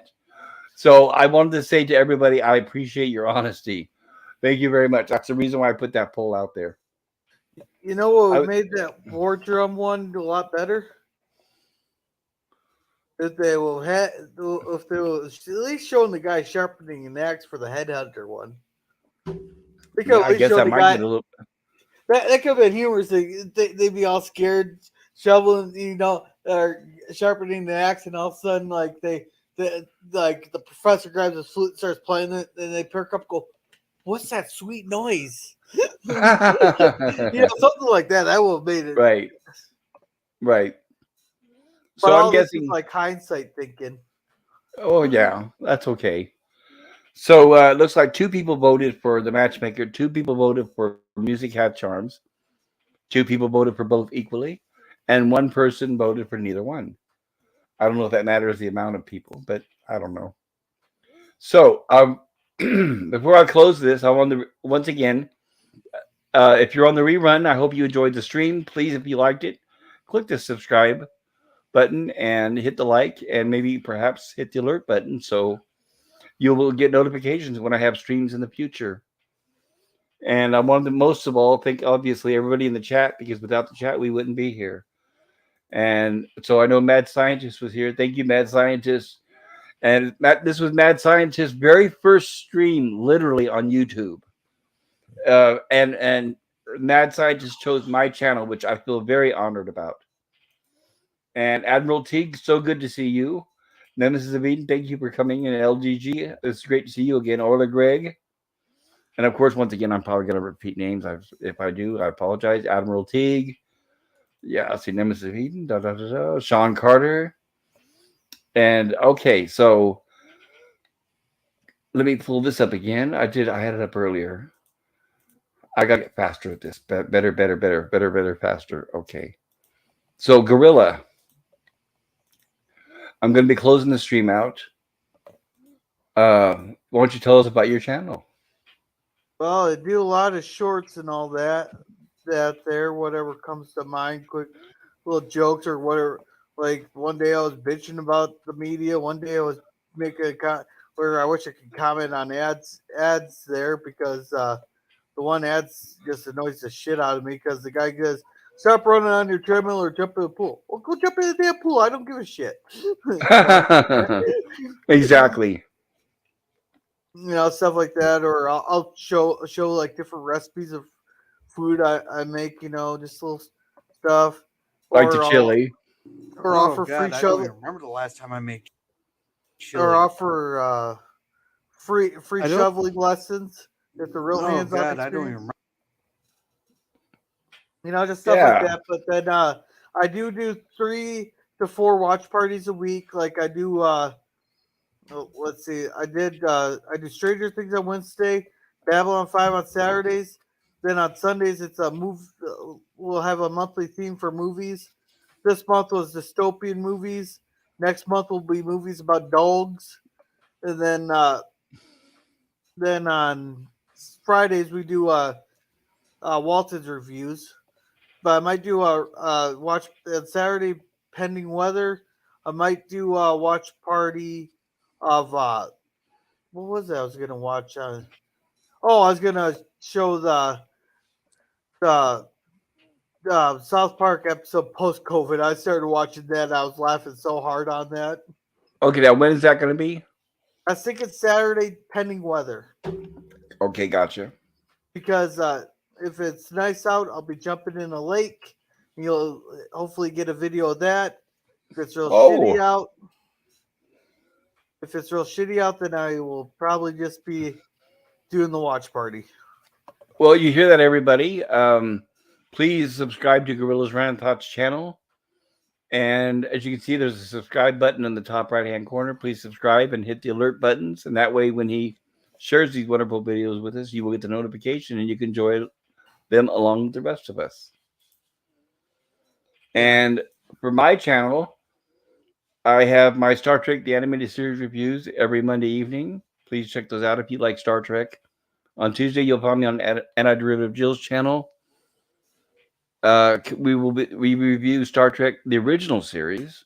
We're still on season 1, and then Tuesday evening, our horror sci-fi stream. We'll be covering Army of Darkness next Tuesday, and then next Wednesday, a week from tonight, we will be back with 2 more episodes of Gilligan's Island. Army Uh, of Darkness. What's that about? The first 2 Evil Dead movies that I've been showing, it's the third one. It's a sequel. Okay. If you want me to tell the story of Army of Darkness, it's too long to tell you right here. Yeah, But you probably don't want to watch it because it's got a lot of gore, and I know you don't like gore. I'll tell you what. I'll give it a shot on watching them there. I'll give it a shot for you. Well, watch them in order. Don't watch the next one first. Watch the Okay. first one, then the second, then the third. Yeah, I'll give them a shot there. But like I said, it was one of the 300 movies there that really turned me off. Right. Well, you said it was blood splattering, and I'm warning you. The Evil Dead has a lot more than that. Well, it wasn't necessarily. I don't know if it's necessarily the blood spattering that got to me, but it was every time they go to swing a sword in it, they'd slow it way down to do the slash and do slow motion blood splatter across. Well, then let me ask you this. Across the thing. Okay, well, what part did you not like? Was it the splatter of blood, or did you think the slow motion was boring? I think I think the slow motion might have wrecked it for me because I used to watch some gory. Oh well, then shows. then watch the Evil Dead. There's no slow motion in the Evil Dead. Yeah, I'm not sure what it was that turned me off to it. Is what because it could have been the slow motion that I it might have been a Jack. I think they said it was a Jack Snyder cut or something. Zack Snyder, and yes, he's an idiot. Everything he does is in slow motion. That's why I don't like his movies. Okay. But that's my opinion, guys. I know there's a lot of Zack Snyder fans out there. No offense, but that's just my opinion. Yeah, I heard a few people say that's the brilliance of Jack Snyder. I was like, Brilliant, no, right? It's just enough to be like, whatever. I don't want. No, it's to fill time. It's because the script. is terrible, and there's nothing in it, and they're just trying to fill time to stretch the movie out and make it longer. That's all slow motion is about. Well, That's what there used to be a famous pair of critics out called Siskel and Ebert, and that's what they would call movies out on every time they overused slow motion. That's exactly what they said. They said they're just trying to pad out the movie because they have a bad script. yeah. Well, people are saying that it's visual storytelling, and it's just they're trying to defend the whole thing. It's like, Of course. Well, you're gonna have people who don't really understand and they're into that thing, but they're not film connoisseurs. I'll put it that way. But that's my opinion. I don't want to upset anybody. well, slow motion to me can be good, used good, but when you're using it on, like, if they would have done like a really great sword slash, like every once in a while, slow it down and show it, that might have been pretty cool. But when you're doing it on every single Right, one, exactly, that's exactly. when it got old. Right, exactly. That's what I was going to say. Here's an example of good editing, right? Okay, chop, chop, chop, slow, chop, chop, chop, chop, chop. Not slow, slow, slow, slow. Right, that's Zack Snyder, and that's why I'm not a fan of him. Yeah. And he's a terrible, horrible, untalented, amateurish filmmaker. But that's just my opinion. I don't want to upset anybody. No offense to anybody who does like Zack Snyder. Sean Carter says, I don't know Gilligan's Island well enough to chime in on it. I'm sorry to say. Well, I'm sorry, Sean Carter, but I invite you to please check out the series. It's never too late. Gilligan's Island appeals to people of all ages. I mean, it's been around since the 60s, and I highly recommend it. Nemesis of Eden says, I appreciate that, Pop. Thank you. I'm stoked for next week. Army of Darkness is a movie I've loved since childhood, and same here. Nemesis of Eden, I love it as well. And that's what I was saying. Nemesis is I'll start having follow up streams because I know the streams everybody wants, which everybody would like the same with last night. Sorry, I'm getting ahead of myself. Everybody wants to talk about the movies, especially because they love them and they're excited. And if I could have kept the stream going last night, it probably could have lasted 10 hours. So I felt kind of bad having to cut it short after 5 hours, which is already incredible in itself. But that's why I figure I'll start having like after party streams where, like, okay, guys, now we can start talking about more and we can share more. And instead of having to cut, abrupt. So I'll have a rumblings from the lab stream this week. We'll talk about Evil Dead and about future streams that we'll be having on the horror channel.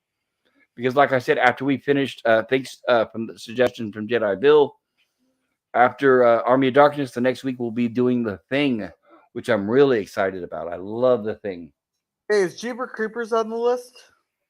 Not yet, and I don't know if it ever will be. I'm not a fan of it. I didn't like it that well. Oh, I loved Jeepers Creepers. I'm sorry, but we'll talk about that. I'll consider it, but I'm not really sure at this point. But okay. So thank you everybody in the chat. I know it's getting late, and especially you, Gorilla. You got to get up early in the morning, and it's going on midnight soon for you. Okay, once again. Yeah, I don't really give a shit this week. No, but I feel bad. I don't want you. If you are late tomorrow or anything, I don't want to. I don't want to be like my fault. So don't be the blame. Well, yeah, but still, I don't want to interrupt your schedule. You're a busy man, but I hope things work out for you at work. I hope things get better, huh? And well, like I said, these last couple days, a couple years behind bars won't seem so bad. Oh yeah, but you should remember the children. They don't want to see daddy behind bars, right? Okay, so a life lesson. A life lesson for them or for you? For both. For both. Nemesis of Eden Pop Gorilla, it's a pleasure as always. Likewise, Nemesis, thank you for being here. And Sean Carter says, do you have a link, Pop? Do you link for my horror stream? Sean, or do you mean Gilligan's Island to watch? I'm not sure what you mean. Please let me know before I close the stream. And I'd love to answer that question. Wow, that question was that long ago. I just looked at it. It's 9:34 and it's 9:41. I feel so bad that I'm so late with these. Nowadays, a lot of slow-mo is used because the CGI shot costs so much. They want to make sure people see it. It does, but it ruins the pacing of the plot, in my opinion, Sean. But I do agree with you. Sean Carter says, I've probably seen all of them. I just don't know the names of the episodes so well. Well, same here, Sean. I hadn't seen him in years, so if you would have asked me before I started the stream about names of the episodes, I couldn't have told you one single name. I wouldn't remember. It's been years. Obviously, I don't know, probably at least 20, 30 years or more since I've seen them. It's only because I've been doing these reviews that I've learned the names of each individual episode. Oh, there we go. Uh, Sean is asking for a link to Gorilla's channel. I'm putting that in there now. See if it works. I'm gonna see if my stream element spot works. Nope. Spell it right. Gotta spell it right. There we go. Sean, it should be popping up here shortly if I spelled the name right. Oh, thank you, Sean. There it is. Yeah, I think you'll love Gorilla. Gorilla's channel. It's wonderful. Yeah, And there's your link there. But I don't think we'll be doing Walter's review this week because my co-host on that might not be able to join me, but I might replace it with Random Thoughts with Gorilla there. I got a couple different ideas what I want to talk about. Okay. But I just got to decide on which topic I want to talk about. Okay, that sounds like a plan. That sounds great. Okay, so there we have that link for Gorilla's channel. Please enjoy it and please sub to his channel. I did highly recommend it. And I like his shorts. He's very funny. And he's got a great perspective on life. So I wanted to say good night to everybody in the channel. Please take care. Try to stay warm. I know it's cold for a lot of people. And drive safe. And I want to say most importantly, thank you, Gorilla, for joining me tonight. I'm glad you did. I know you had a rough week, but thank you for spending time with me for Gilligan's Island, huh? And I'll see you next time. Yeah, this is the highlight of the week so far. Well, I'm glad to hear that. So with that, I'm going to be closing the stream, of course. Take care, everybody, and live long and prosper.